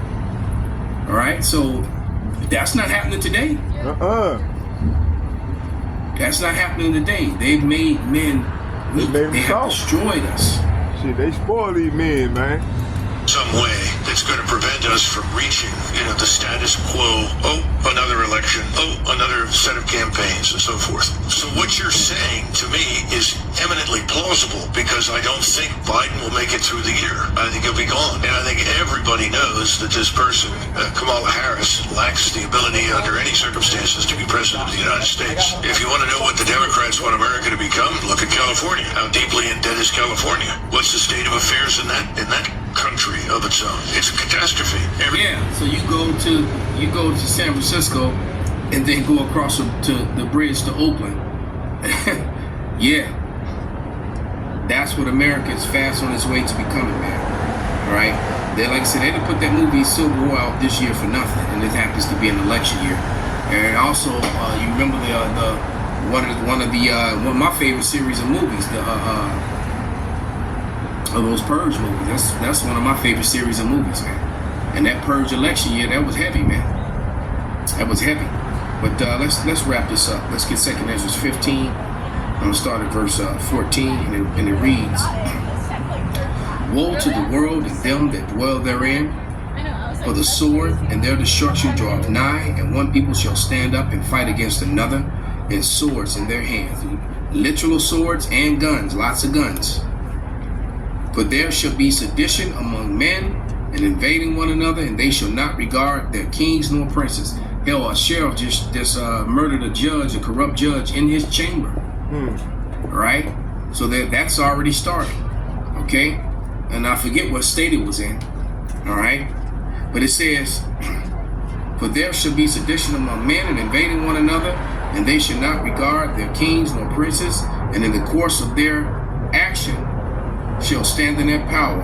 A man shall desire to go into a city and shall not be able, For because of their pride, the city shall be troubled, and houses shall be destroyed, and men shall be afraid, and a man shall have no pity upon his neighbor, but they shall destroy their houses with the sword, and spoil their goods, mean steal and take their stuff, rape, rob, and pillage, because of the lack of bread and great tribulation. And these big, huge cities like Chicago, you know, like New York, LA, it's gonna be a mad killing ground. There's gonna be a killing ground everywhere.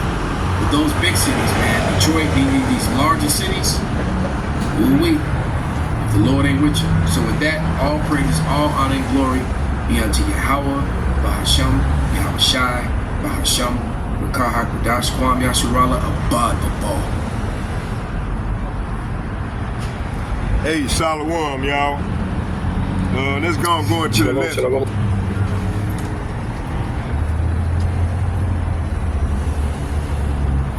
Shalom, shalom, shalom, shalom. As always, first I want to give the praises and the glory to the Heavenly Father, Yahweh, and to His only begotten Son, Yahweh Shai, who the world ignorantly calls Jesus Christ. Double honors to our apostles, to the elders of Great Millstone. Shalom to Bahashem, Yahweh Shai, Bahashem Rakah Kodash. It's double.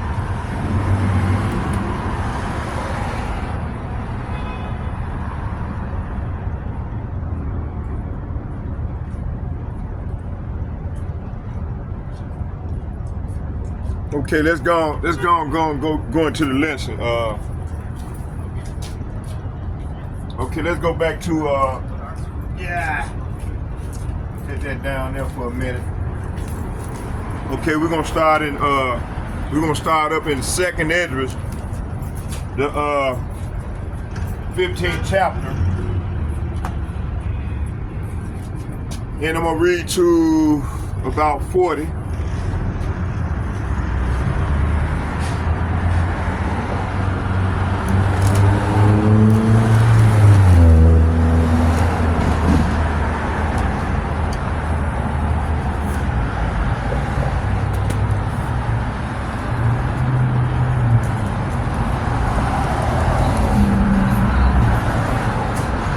Actually, I'm gonna start right here in 2nd Esdras, the 14th chapter, and I'm gonna start at I'm gonna go back to 2nd Esdras 14, verse 14, and I'm gonna read to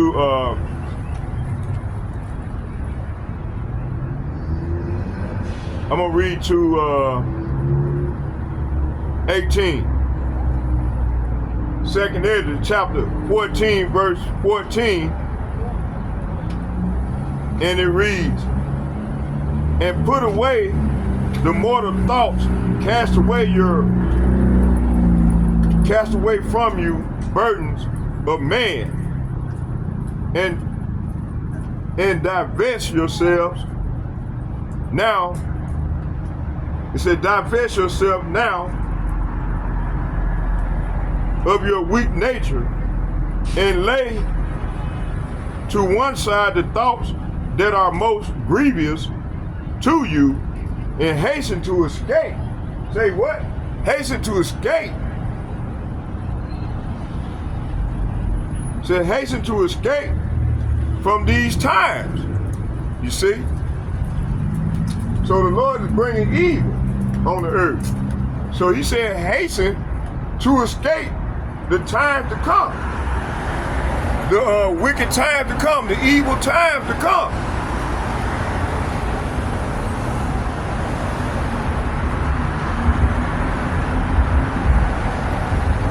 For evil, say what?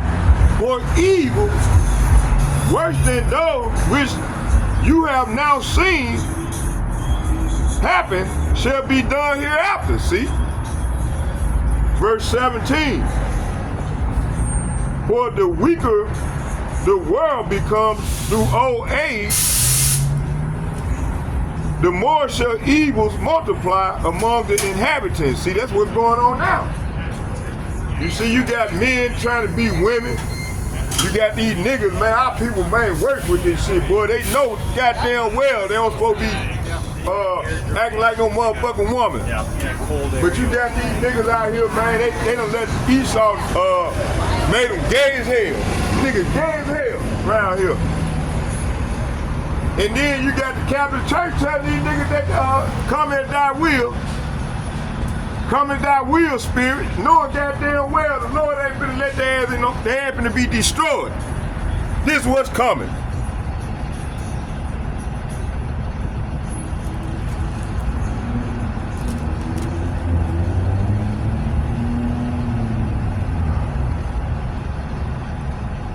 Verse 18, for truth shall go far away. Say what? It said, for truth shall go farther away, and falsehood shall come near. See? That's what's going on now. You see? You see? The love of men will wax cold. That's Matthew chapter 24, chapter 24, verse 12. You got wars and rumor of wars going on. That's Matthew chapter 24, verse 6 and 7. Matthew chapter 24, verse 5, you got the false prophet, which I'm reading about now. Let's read it again. For truth shall go farther away. You know, as this dude try to bring on this new world order, this NWO, this is what's finna happen.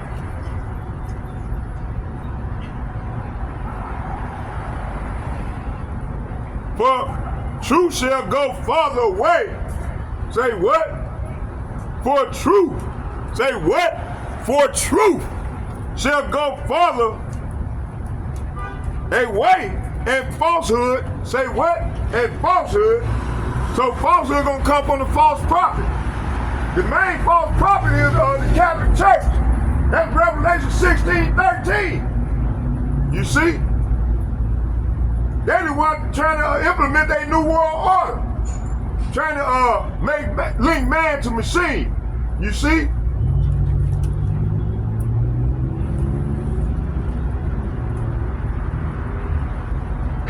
For truth shall go farther away, and falsehood shall come near. For the eagle represents America. They represent the eagle. America represents the eagle. So look on your dollar bill, you will see an eagle on the Masonic symbol. You're gonna see an eagle. You're gonna see an eagle. Oh, you're gonna see a Masonic sign on the dollar bill, which is the eagle. It's an eagle, which represents the Roman Empire all over again, aka spiritual Egypt, aka Sodom and Gomorrah, aka America, which our Lord finna come and destroy. 2/3 of you Negroes, you Latinos, and you Native Americans that's in bed with this devil, that's joined unto this devil, get ready for the fire. For the eagle which you saw in the vision is already hastened to come. See? So it done came. Okay, let's go back over to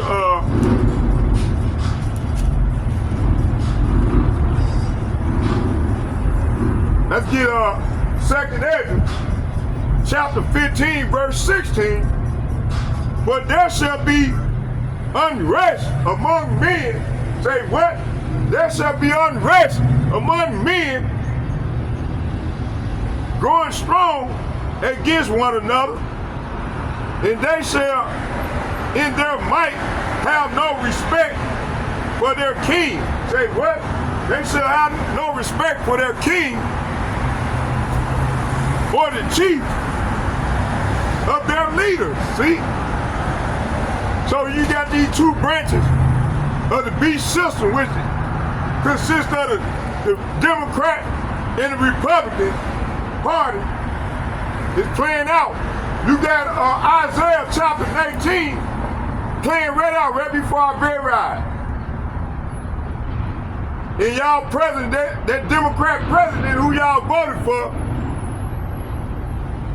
which he's a puppet, they all puppets. The international bankers run this country. And that money that you cherish and die for, Woodrow Wilson signed a law and actually Nixon implemented with the turn the silver, the gold, to a monetary system. We sold y'all out. So the money ain't no good right now, it's at 3%. 3% on the dollar. That's why you spending more in the stove right now.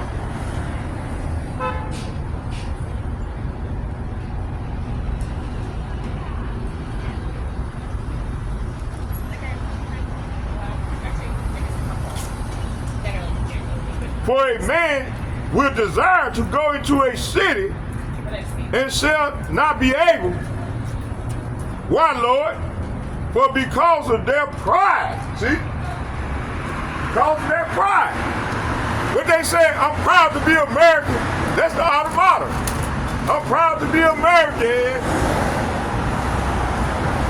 Second Esdras chapter 15, verse 17. And it reads, for a man will desire to go into a city and shall not be able, for because of their pride, the city shall be in confusion. And it's gonna get worse. It's already, you got people already confused. And it's gonna grow worse and worse. The houses shall be destroyed. It's talking about this Civil War that's on the man, what word I want to use? Horizon.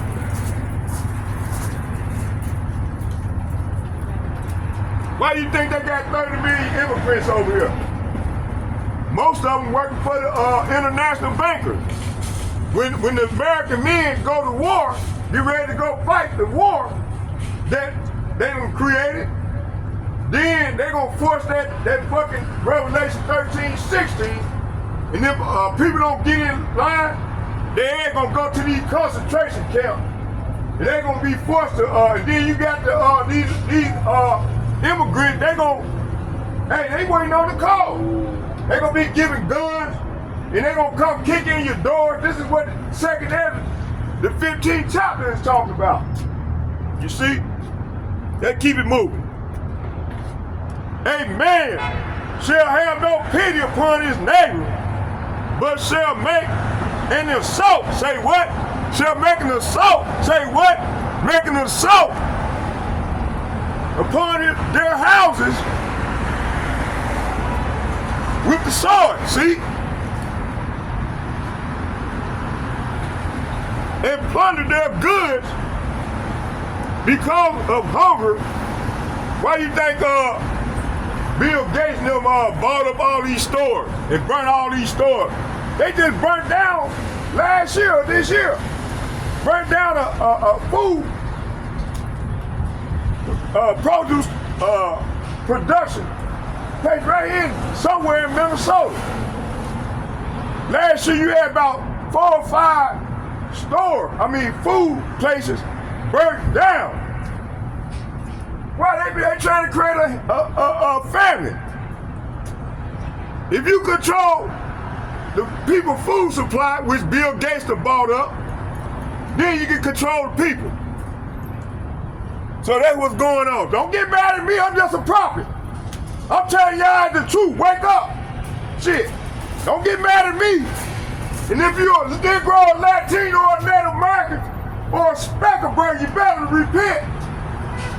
The specker birds are the people that look like the other nation. But they Israelite. They can be looking like a white boy. But if they spirit bear witness with my spirit that I'm telling the truth, And that we are the men of the Lord, they're Israelites. It's the spirit. Don't get mad at me.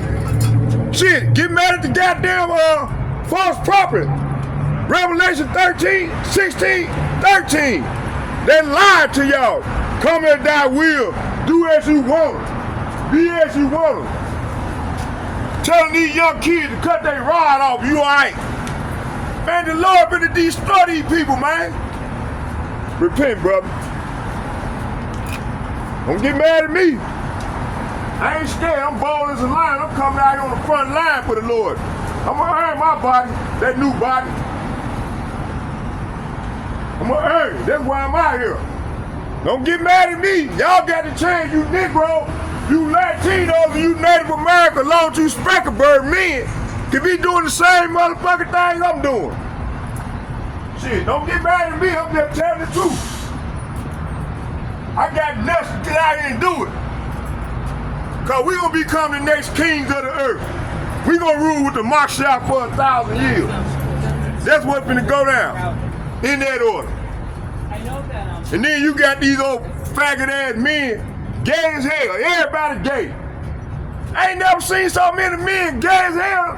In my time like that, what's going on when I was coming up, you get whooped. You come in the hood acting all gay and soft and shit, nigga, you gonna get whooped.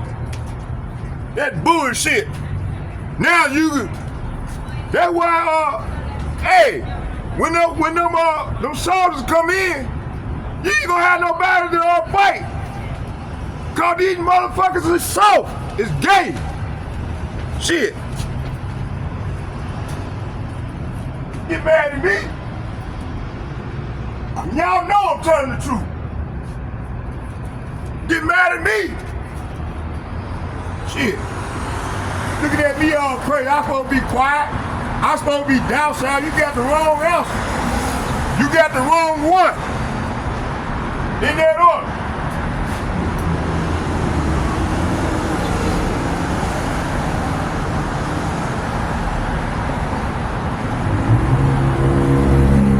And if y'all kill me, the Lord gonna raise me up. He gonna raise me right back up. And then I'm gonna become a hunter. We gonna be the hunter. We gonna come and hunt the wicked. 2/3 of our people, along with these wicked ass Edomites in the heathen nation. This is what's gonna go down. Ain't no way out of it. Ain't no way out of it. Y'all time is up. It's the end of an age. It ain't the end of the world. It's the end of a fucking age. The end of an eon.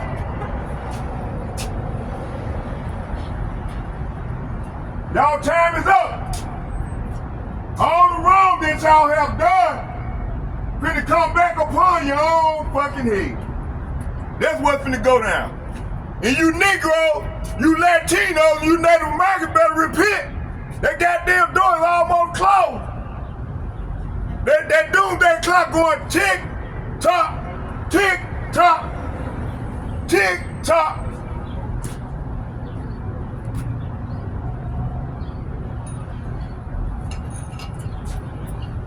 Oh, I'm supposed to sit back and be quiet and be docile. Man, you got the wrong one. Man, they done taught our men to be gay.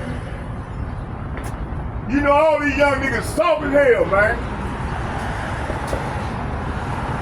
Let me keep on rolling.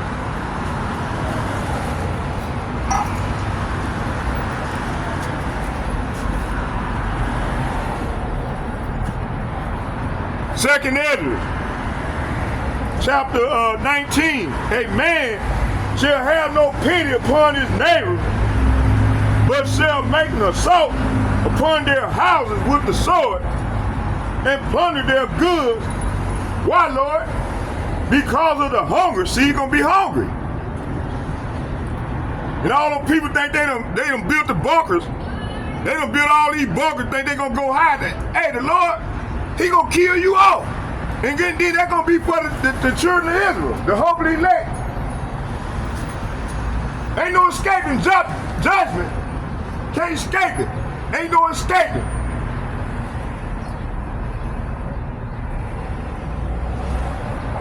And Esau, Edom, your time is up. Get ready for the sword. Get ready for judgment. This is the last hurrah. Verse 20, behold. Say what? Behold, says the Lord. Behold, says Yahweh Bahashim Yahushai. I call. Say what? I call. This is what's going on now. I call together all the kings of the earth. Say what? I call all the kings of the earth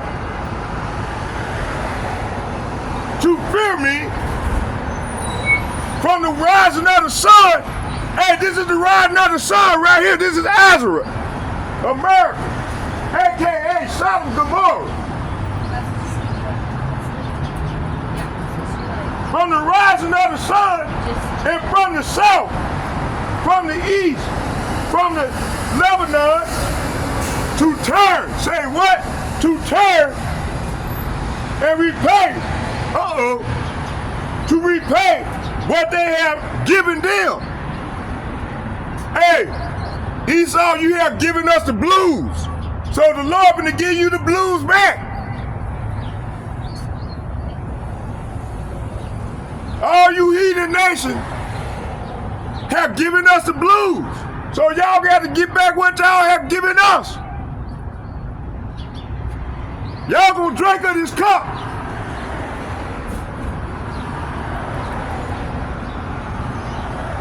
Verse 21. Just as they have done to my elect. Say what?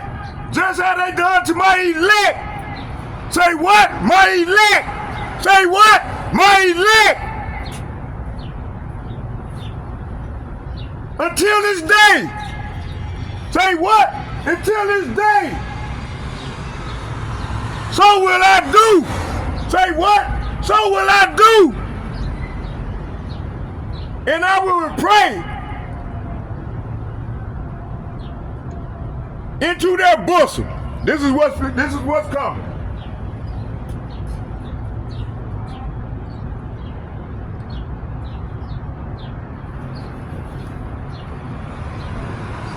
Thus saith Yahweh Bahashim Yahushai Elohim, my right hand, see, my right hand will not spare the sinners. Hey, talking about you 2/3 Negro, you Latino, you Native American that refuse to get in line with y'all power, that's hand in hand, join hand in hand with this devil. This is what the Lord says to you. So I will repay unto their bosom. Thus saith Yahweh, Bahashim Yahushai Elohim, my right hand. Say what? My right hand will not spare the sinners, and my sword. So the Lord's right hand, and this sword is Yahushai Mashiach, who y'all even call Jesus Christ. He's coming. He ain't coming doing no kumbaya. He's coming, man, like a warrior. He's been through a lot of killing. Yes, keep on laughing. It's gonna catch you. My right hand will not spare the sinners, and my sword. Say what? And my sword. Say what? And my sword will not cease. Say what? Will not cease from those who shed innocent blood.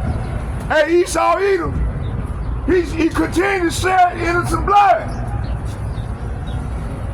Look what he just did with them phones. Them bank, them pages.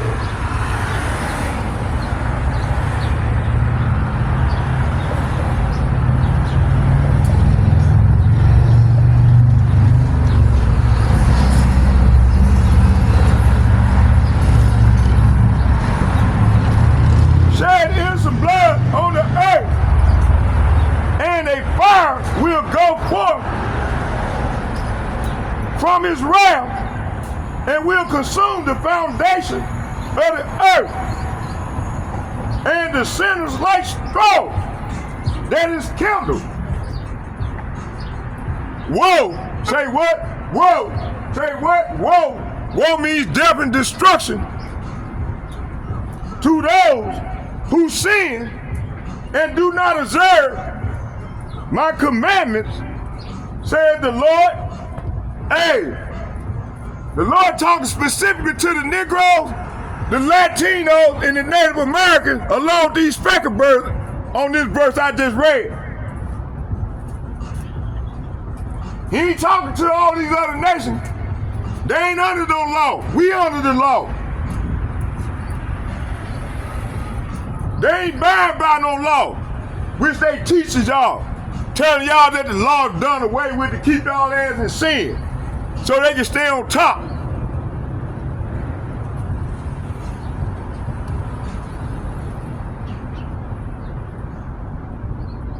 Woe! Woe means sin. Woe means death and destruction. It says, woe to those who sin and do not observe my commandments, said the Lord. I will not spare them. See, the Lord ain't gonna. Hey, when he get ready to come and deliver his people up out of this place, his hope elect, the men that's getting it in for him, man, he ain't gonna spare you niggas that's sitting on the front line and not doing that. Think y'all gonna be delivered. Man, you finna die. Woe to this. Woe. Woe to those. Say what? Woe to those who sin and do not observe my commandments, said the Lord. I will not spare them. Depart. The Lord said, depart. The Lord said, get the fuck out of here. And don't violate my sanctuary. You see?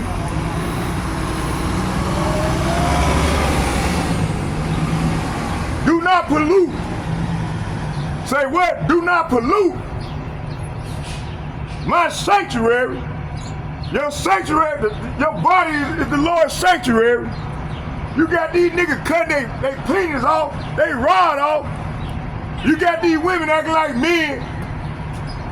Oh man, oh man.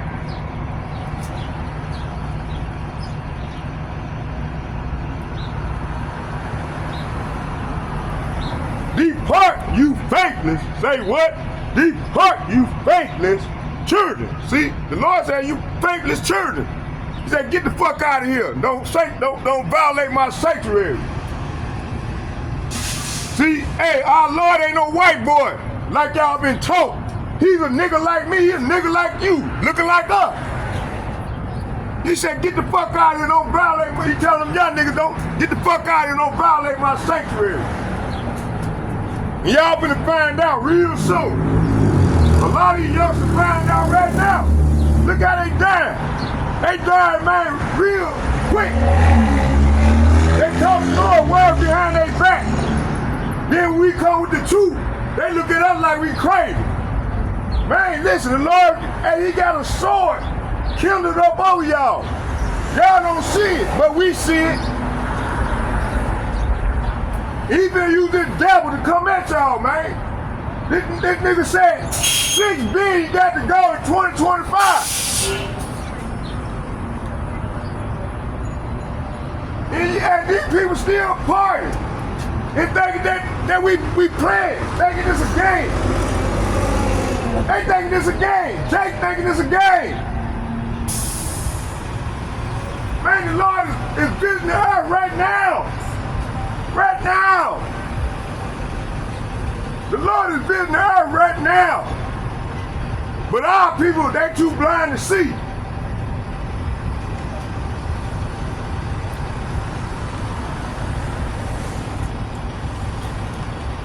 I will not spare them. Depart, you faithless children. See?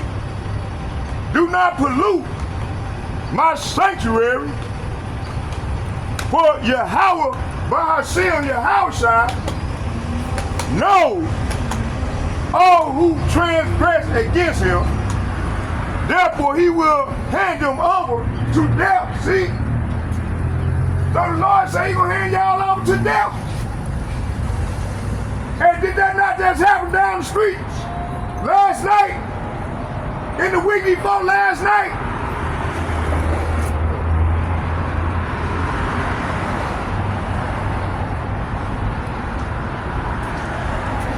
For Yahweh, by Hashem, Yahweh shall know all who transgress against him.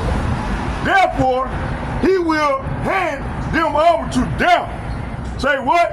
To death. And slaughter. See? For now, say what? For now, the calamities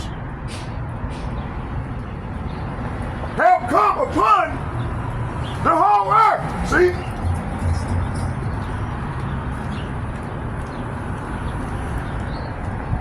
And you shall remain. Say what? And you shall remain in them. See? Look, you got a man walking around with a skirt on. God damn. Huh? You see? Let you know, man, this thing is over with, man. It's done. It's done. See, this is what the devil done taught our people, that it's okay to be gay. The Catholic Church tell these people, man, to come at thy will. Come at, you got the women, man, they acting like men, and they son grew up without a father. That's why a lot of these youngsters out of order. Cause they say, I don't need no man. Tell me, I don't need no man. Or the dude raised up and he's very emotional. He's feminine. That's what's going on right now in our community.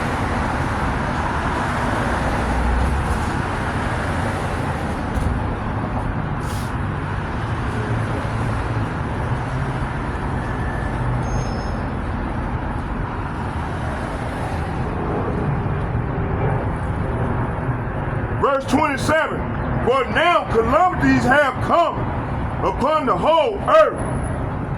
And you, talking about you Negro, you Latinos, and you Native Americans, that's not repenting, go remain in them.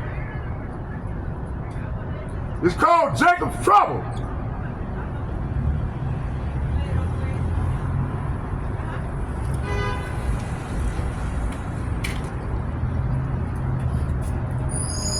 For Yahweh, by Hashem Yahushai, will not deliver you. Why, Lord? Because you have sinned against him. See? Verse 28. Behold, say what? Behold, say what? Behold, a terrifying sight. Hey, this has started already. Appearing from the east. Uh-oh. That east is talking about Northwest Asia. You know, hey, they created the Middle East. The fake Jews created the Middle East. It's Northwest Asia. Behold, a terrifying sight appearing from the east. The nation, say what? The nation of dragons, of Arabia, shall come out of the many chariots. That's many military vehicles. And them chariots talking about them ICBM missiles. They finna get to flying.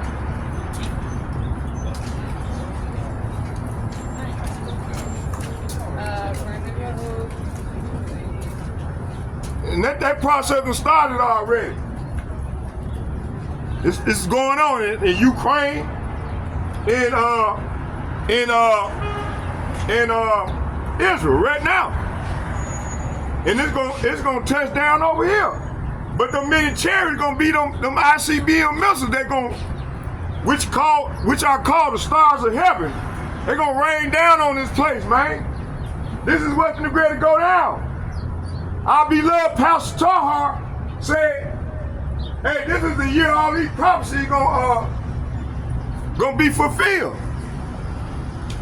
The way this thing going, the Lord put on his heart to say that this is the year all the prophecy is gonna be fulfilled. And I got our people out here, they still tap dancing. They don't even have a fucking clue what's going on. They ain't trying to make no effort to change their life, turn their life around. They come to being wicked as hell.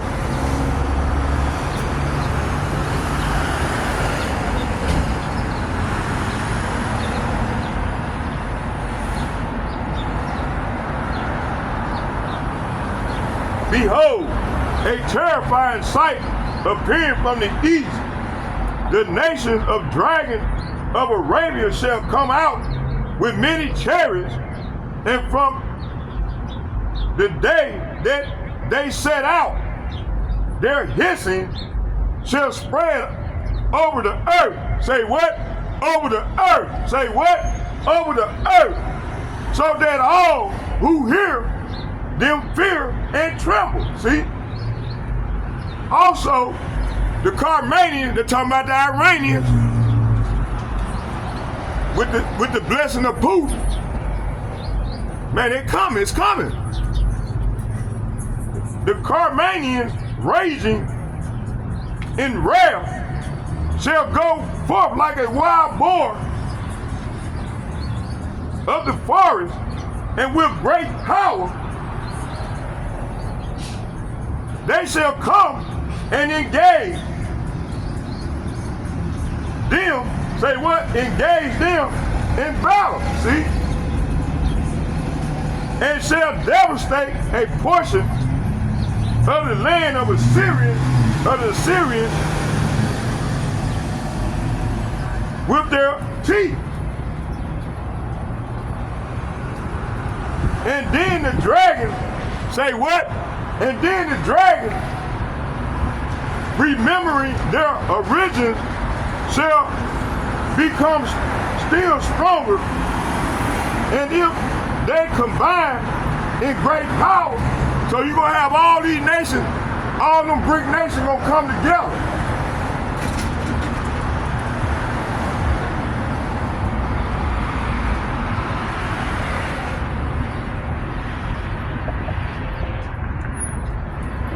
And if they combine great power and turn to pursue them, then these shall be disorganized and silenced by their power, and shall turn and flee.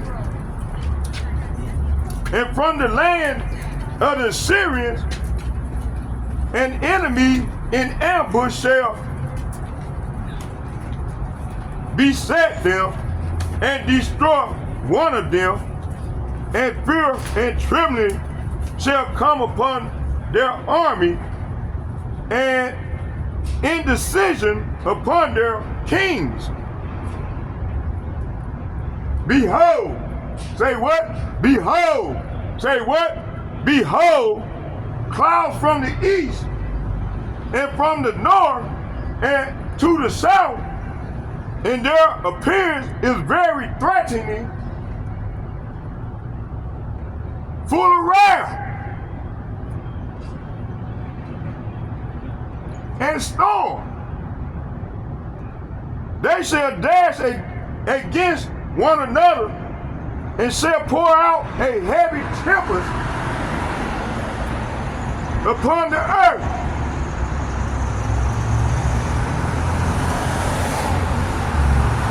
In their own tempest, and there shall be blood from the sword as high as the horse belly, and a man's thigh, and a camel's hope, and there shall be fear and great trembling upon the earth. So this is what's coming. You see, hey, Esau don't fear the Lord. And that teaches our people not to fear the Lord, their power. So, hey, You Negroes, Latinos, and Native Americans, and you speckled birds, get ready for that sacrifice. Which the Lord gonna say, He gonna tell all the revenant birds, come and join the sacrifice made for you. This is what's gonna go down. You gonna have dead bodies from one end of the earth to the other end. This is what's gonna go down.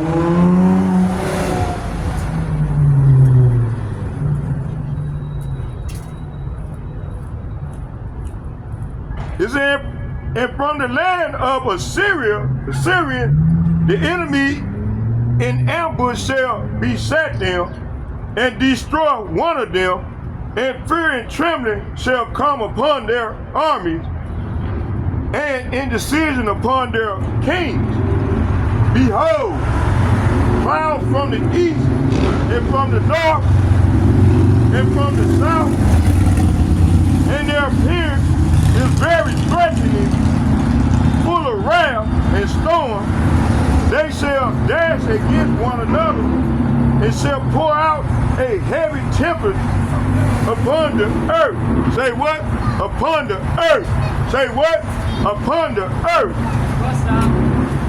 And their own tempest, and there shall be blood from the sword as high as a horse's belly, and a man's thigh, and a camel's hawk. And there shall be fear and great trembling upon the earth. And those who see that wrath shall be horror-stricken, and they shall be seized with trembling. See? So this land, which is America, gonna be seized. And they shall be seized with trembling.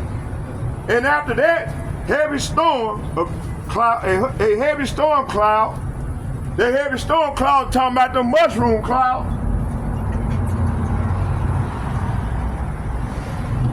And after that, heavy storm cloud shall be stirred up, from the south and from the north and another part of the west. So you're gonna have these missiles being shot to and fro through the earth. You're gonna have 200 million missiles gonna rain down on AKA Babylon. Ain't gonna make this place a lake of fire. Ain't no lake of fire gonna be under no fucking it's gonna be right here on top of this fucking earth. 200 million missiles, warhead, gonna rain down on this bitch. Coming from the BRIC nation and NATO, and the NATO, they gonna turn. They gonna turn against America. At some point in time, they gonna turn and shoot their missiles at this place. This is what's finna go down. And our people still around here tap dancing and shit. They ain't gonna get burnt up. Keep on doing the Sammy Davis Jr. and shit. Tap dance, the Lord gonna burn y'all ass up. Y'all ain't gonna be caught here left to be burnt. That's what's finna go down.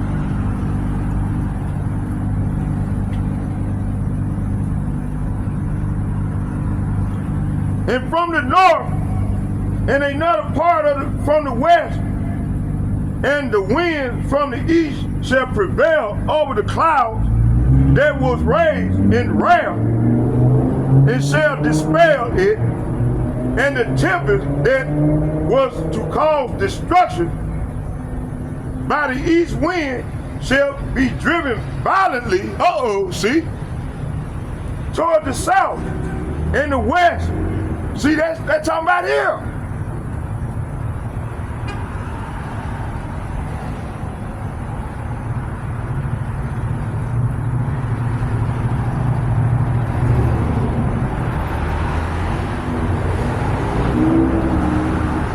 Verse 40, and great and mighty clouds, full of wrath and tempest, shall rise to destroy all the earth and its inhabitants. They're talking about our Lord and Savior.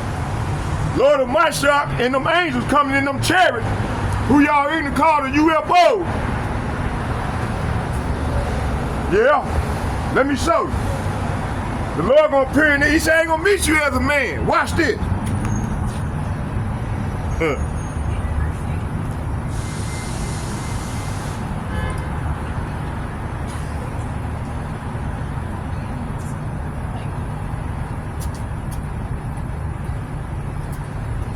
There you go. Sure. Look at this. There go the Father ship right here.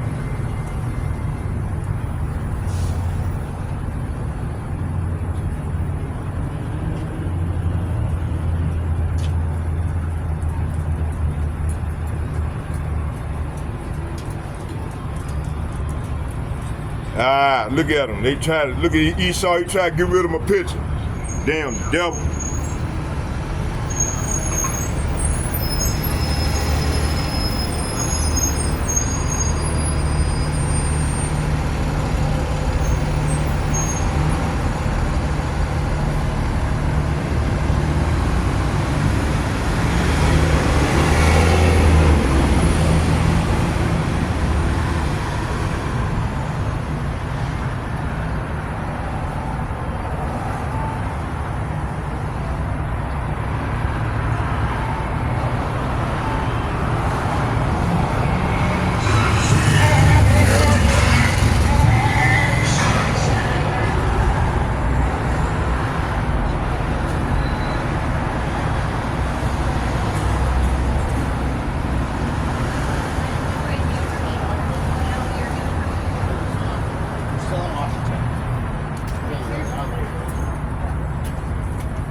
They go to Father ship right here. This is how we gonna get delivered up out of here.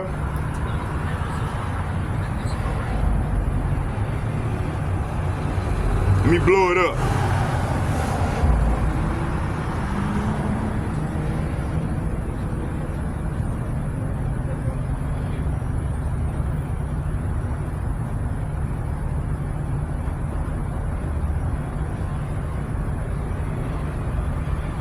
Right there.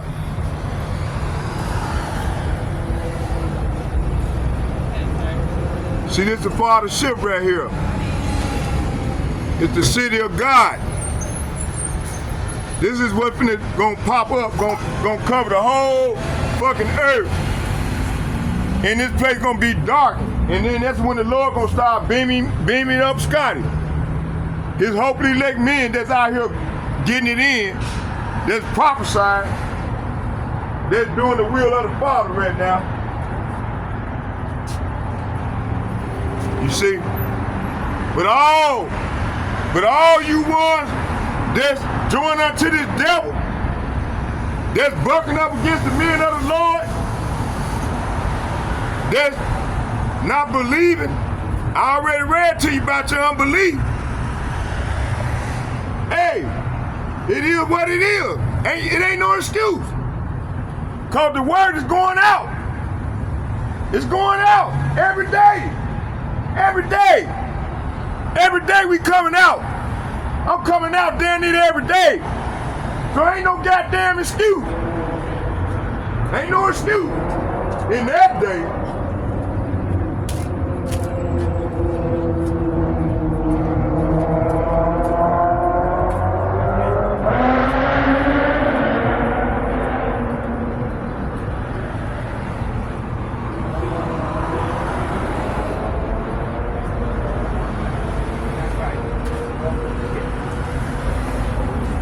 So verse, what was it?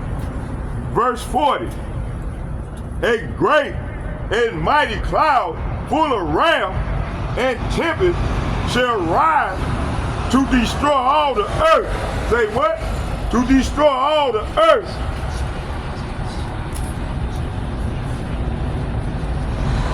And you know these wagon tacky Christians think that the whole earth gonna be destroyed. No. No, all the substance and the people of the earth gonna be destroyed. That's what's gonna go down. These people don't even look up words in the Hebrew or the Greek. They just go off of word for word.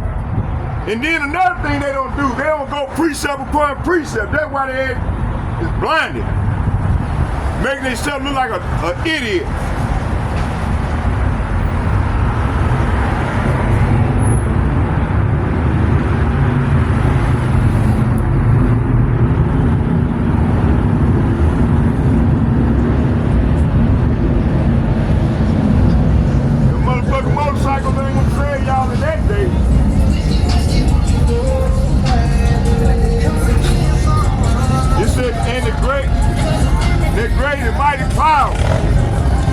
They bikes and shit right now. That shit gonna come burn up bread like they is. In the wind, y'all bear with me, let these damn devils going on. Look at them. Look at them niggas. Look at them ninjas. Look at them. You saw love that shit, boy. Look at him. He love that shit, boy. He said, "Long we keep these motherfuckers like this here, boy, we can stay in power. We stay in power. We can continue to move wicked as hell." See? Hey, let me take the proper break.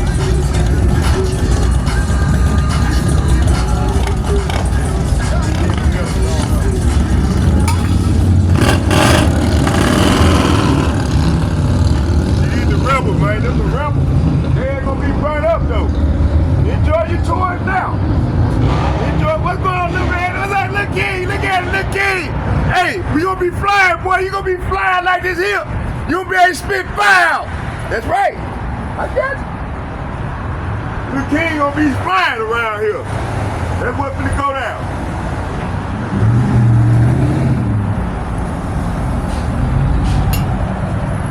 See, hey. They world is through. It's the end of the age. It's the end of the eon. See, we got something to look forward to. Those who's doing the work. You see, that's why the Lord trying to tell us to come out and get the men to come out. But these people, they so docile and weak, they won't even come out and represent their power. Only the elect is doing these things. Let's start with the elder apostle and like-minded men on down as myself.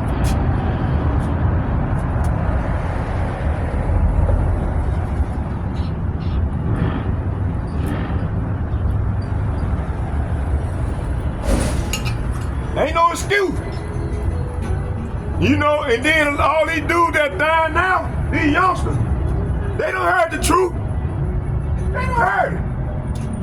They don't heard the truth, but they continue to do wicked before the Lord. So I just read about the spirit they created with vengeance. So the Lord is bringing these spirits that in Sirach, better known as Ecclesiastes chapter 39, verse 28 that they had. We call them spiritual hitmen. You see? Let's keep going.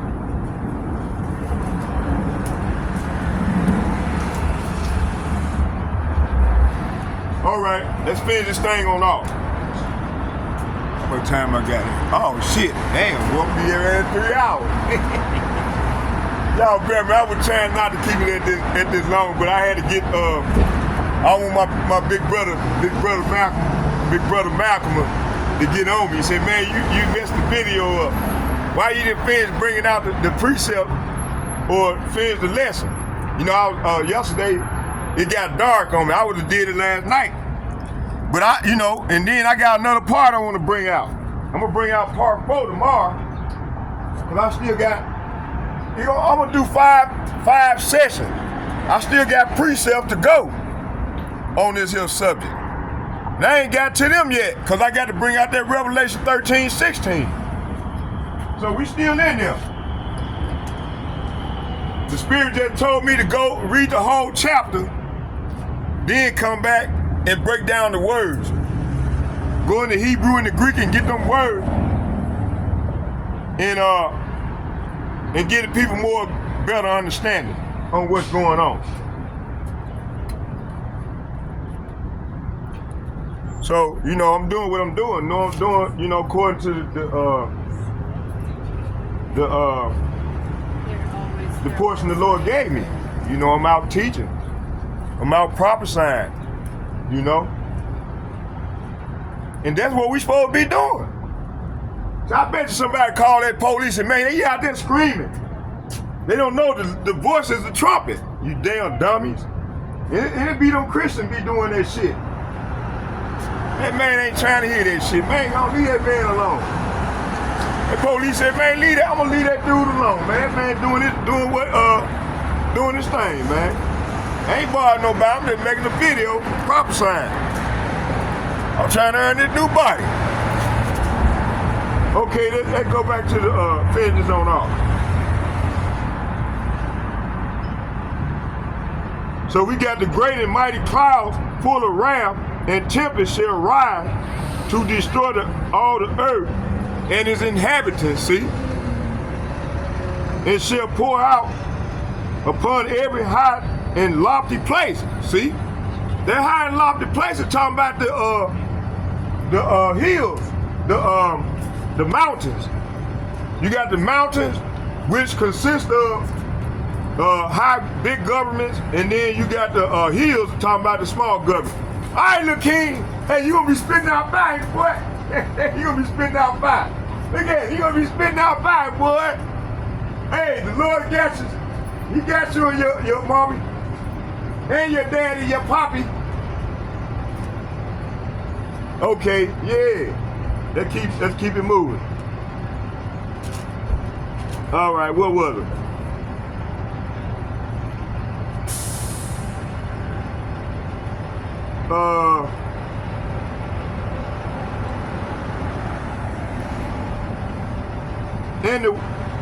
Oh yeah, let's get back to here.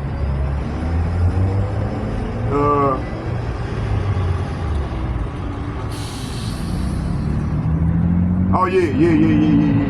Okay, for every lofty place and terrible tempest, see? Hey, I'm gonna go into that terrible tempest. That terrible tempest is talking about them ICBM missiles, man. That's a terrible tempest. You know, I got the scriptures on that. So I'm gonna bring that out tomorrow. I'm gonna go into some of these words. We're gonna go into the etymology, and I'm gonna go into the words. They're gonna be part because I want to do two more lessons on this subject. So we're gonna get part 4 and 5 tomorrow, if it's the Lord's will. I'll come out tomorrow and get it in for the Lord. You know, I ain't gonna settle on my post. I'm gonna continue. I want that new body. See, the Lord gonna get his men, his elect men, new bodies, man. We gonna get new bodies. You know, the believer, man, we showing and approve. We coming out on the front line, getting it in for the Lord. You know, we shining. We letting our light shine before men and the enemy. We letting them know we the illuminated ones. You see, we the illuminated ones from the right hand side. You see, them elites, them international bankers, they the illuminated one from the left hand side, and the Lord control both sides. Right now, they losing power. You know, them enchantment, they can't do them enchantment no more, that witchcraft. You know, only one getting caught up in the witchcraft is the unbelievers. They getting caught like they in a net. Which this man, this devil, he done laid a net. And they getting caught up in that net. But the hope of the elect, men, women, and children is not getting caught up in the net. You know, hey, we make the Lord our what word I want to say? Damn, I can't think of that word. I'm gonna make the Lord, I'm gonna run it. The tower, strong tower. Lord, matter of fact, let me get that real quick. Strong tower. The Lord's name is a strong tower. Watch this. Let's get that.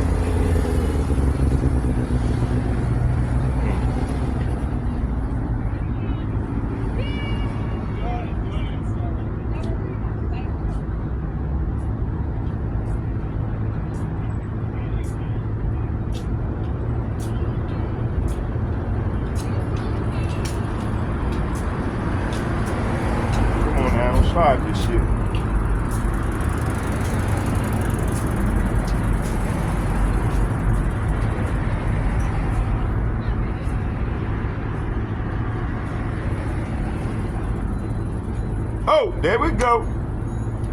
Let's go into this strong tower. Judges chapter 5 verse 90. Judges chapter 9 verse 51. But there was a strong tower within the city, and thither fled all men and women and all of the city, and shut it to them, and got them up to the top of the tower. Psalm chapter 61 verse 3. For thou hast been a shelter for me. See? Hey, we make the Lord's name a strong tower. For thou hast been a shelter for me and a strong tower from the enemy. See? Proverbs chapter 18 verse 10. The name, say what? The name, say what? The name of Yahweh is a strong tower. The righteous, say what? The righteous run up into it and is safe. See? So hey, we gonna call on the name of the Lord. We don't call on no fake white man Jesus. We calling on the real name of the Lord. Yahweh Ba'ashem Yahushai. Micah chapter 4 verse 8. And thou, O tower of the flock, the stronghold, say what? The stronghold of the daughter of Zion, see? Until thee shall it come, even the first dominion and kingdom shall come to the daughter of Jerusalem, see? Hey, this is what's coming. So we ain't supposed to be upset, man. We believe we got things to look forward to, you see? So let me go and finish this on out.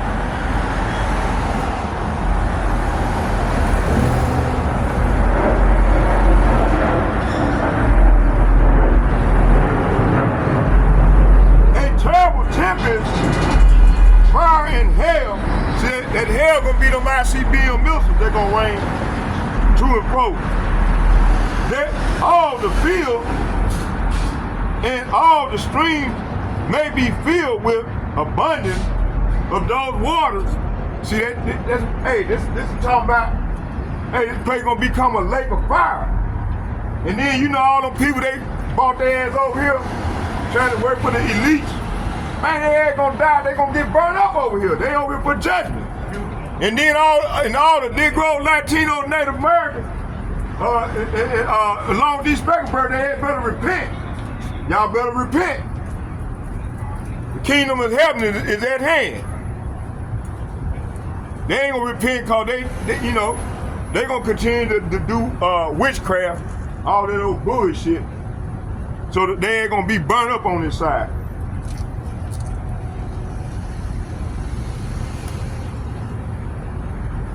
And they, Salafi, let's go back. Verse 41, fire, hail, and flying swords. I'm flying swords, talking about the ICBM missiles. And floods of water. So that's gonna be the lake of fire, the flood of water, see? That all the fields and all the streams may be filled with the abundance of those waters, and they shall destroy cities. See, this is what's coming. And they all shall destroy cities and walls and mountains, talking about governments. And the small hills are talking about the small governments. Trees and forests and grass, say what? And grass and meadows and their grain. And they shall go on steadily to Babylon. See? Hey, talking about them missiles. They're gonna be flying. And if you Negro, you Latinos, you Native Americans don't repent, man, your ass gonna get burned up. Y'all gonna be left here to be like barbecue chicken.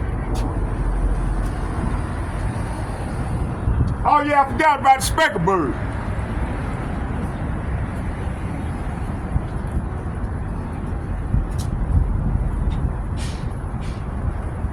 It said, it reads, 2 Esdras chapter 15, verse 44, 43. And they all shall go on steadily to Babylon, talking about America.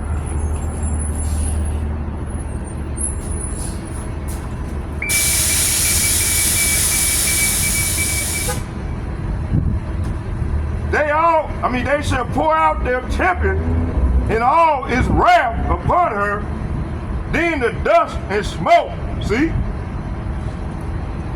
shall go up to heaven, and all who are about her shall wail over her.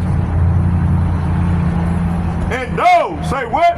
And those who survive shall serve those who have destroyed her, see? Just for a little while. But at the end of the day, take that next.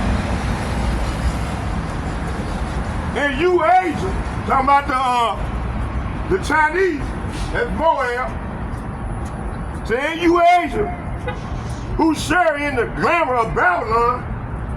So talking about the Chinese who share, you know, got ways like the Chinese got ways like America. You know, they just like America.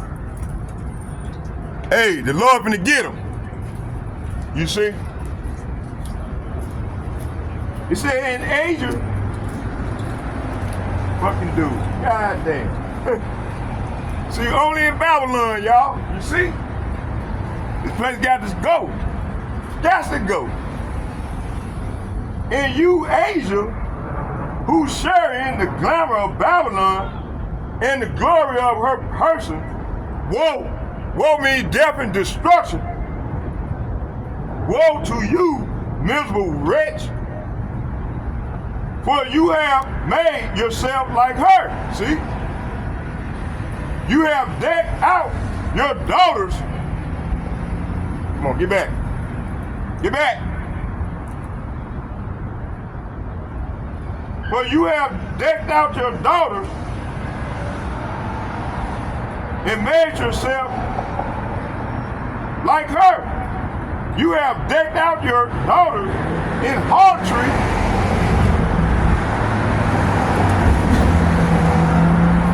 to please and glory in your lovers who have always lusted after you. You have imitated, see, that hateful harlot, see? Talking about America, in all her deeds and devices. Therefore, Yahweh, Bahashim, Yahushua says, I will send evil. Say what? Send evil upon you, widowhood, poverty, famine, sword, and pestilence to lay waste your houses. That's going on now. And bring you to destruction and death. And the glory of your power shall wither like a flower. When the heat rises, it is sent upon you. You shall be weakened like a wretched woman who is beaten. Say what? Who is beaten and wounded so that you cannot receive your mighty lovers. See? Hey, the Lord is marking these people, boy. Hey, the Lord is marking these nations. Would I dealt mighty with you violently, said the Lord, if you had none always kill my chosen people? Say what? If you had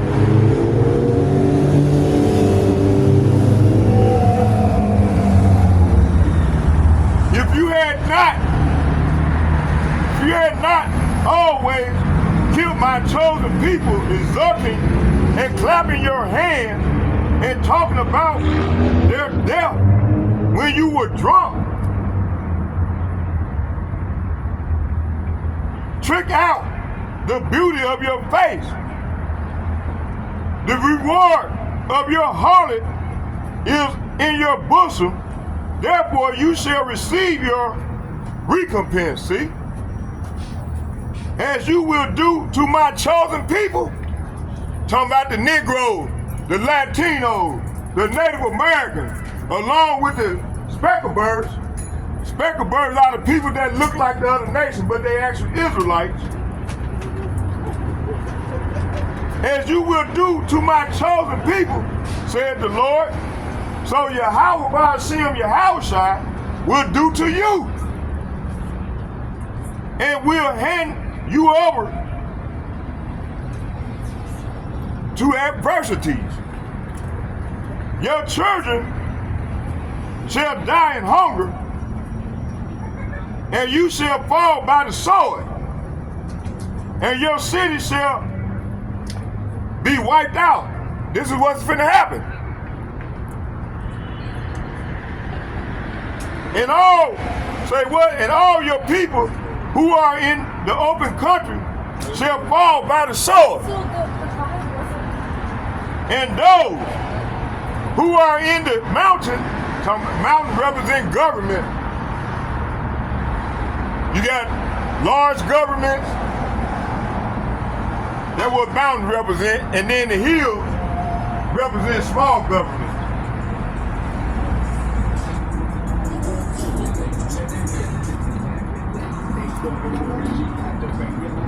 It said, let's go back and read 57. Your children shall die of hunger, and you shall fall by the sword, and your city shall be wiped out, and all your people who are in the open country shall fall by the sword, and those who are in the mountains and highlands shall perish of hunger, and they shall eat their own flesh. Man, it's gonna be hard. That's a horrific judgment. Hey, this is what's gonna happen in the earth.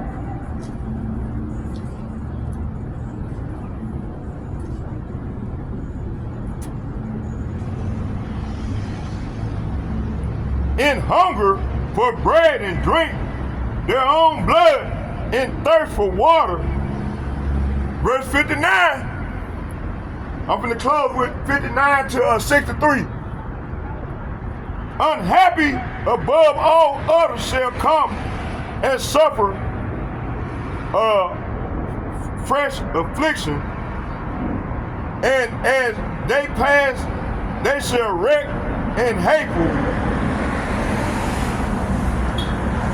city, and shall destroy a part of your land and abolish a portion of your glory as they run from devastated Babylon. So the devastated Babylon talking about America. Verse 61, and you shall be broken down by them like stubble, and they shall be like fire to you, and they shall devour you and your cities and your land and your mountains. They shall burn with fire all your forests and your fruitful trees. They shall carry your children away captive, and shall plunder your wealth and abolish your glory for your continents. So, hey, let's get a prayer to the power.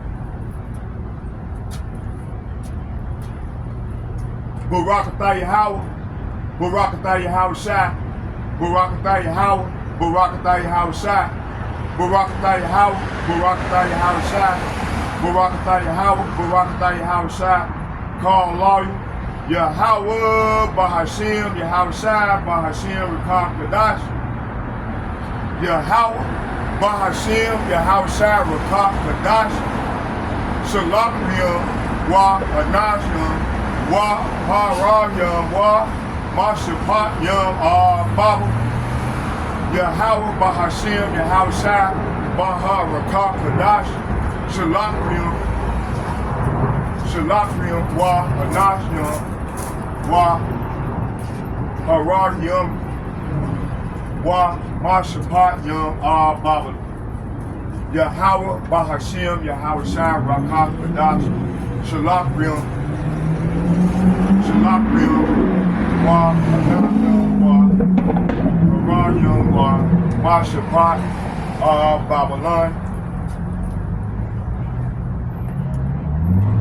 Thank you, Heavenly Father, for giving me the opportunity to come out here and make my body a living sacrifice and do that. Thank you for the brotherhood. And also, Heavenly Father, thank you for sending your angels to watch over all the brothers that's out on the front line making their body a sacrifice. In Yahweh Bashim, Yahweh Shai name, I praise. And second foremost, I'd like to give double shouts and double honors to all the other apostles from GMS and the men of valor who rule well in these latter days. May Yahweh Bashim, Yahweh Shai bless you all and your family as we go further into the great tribulation. Shalom, I'm out.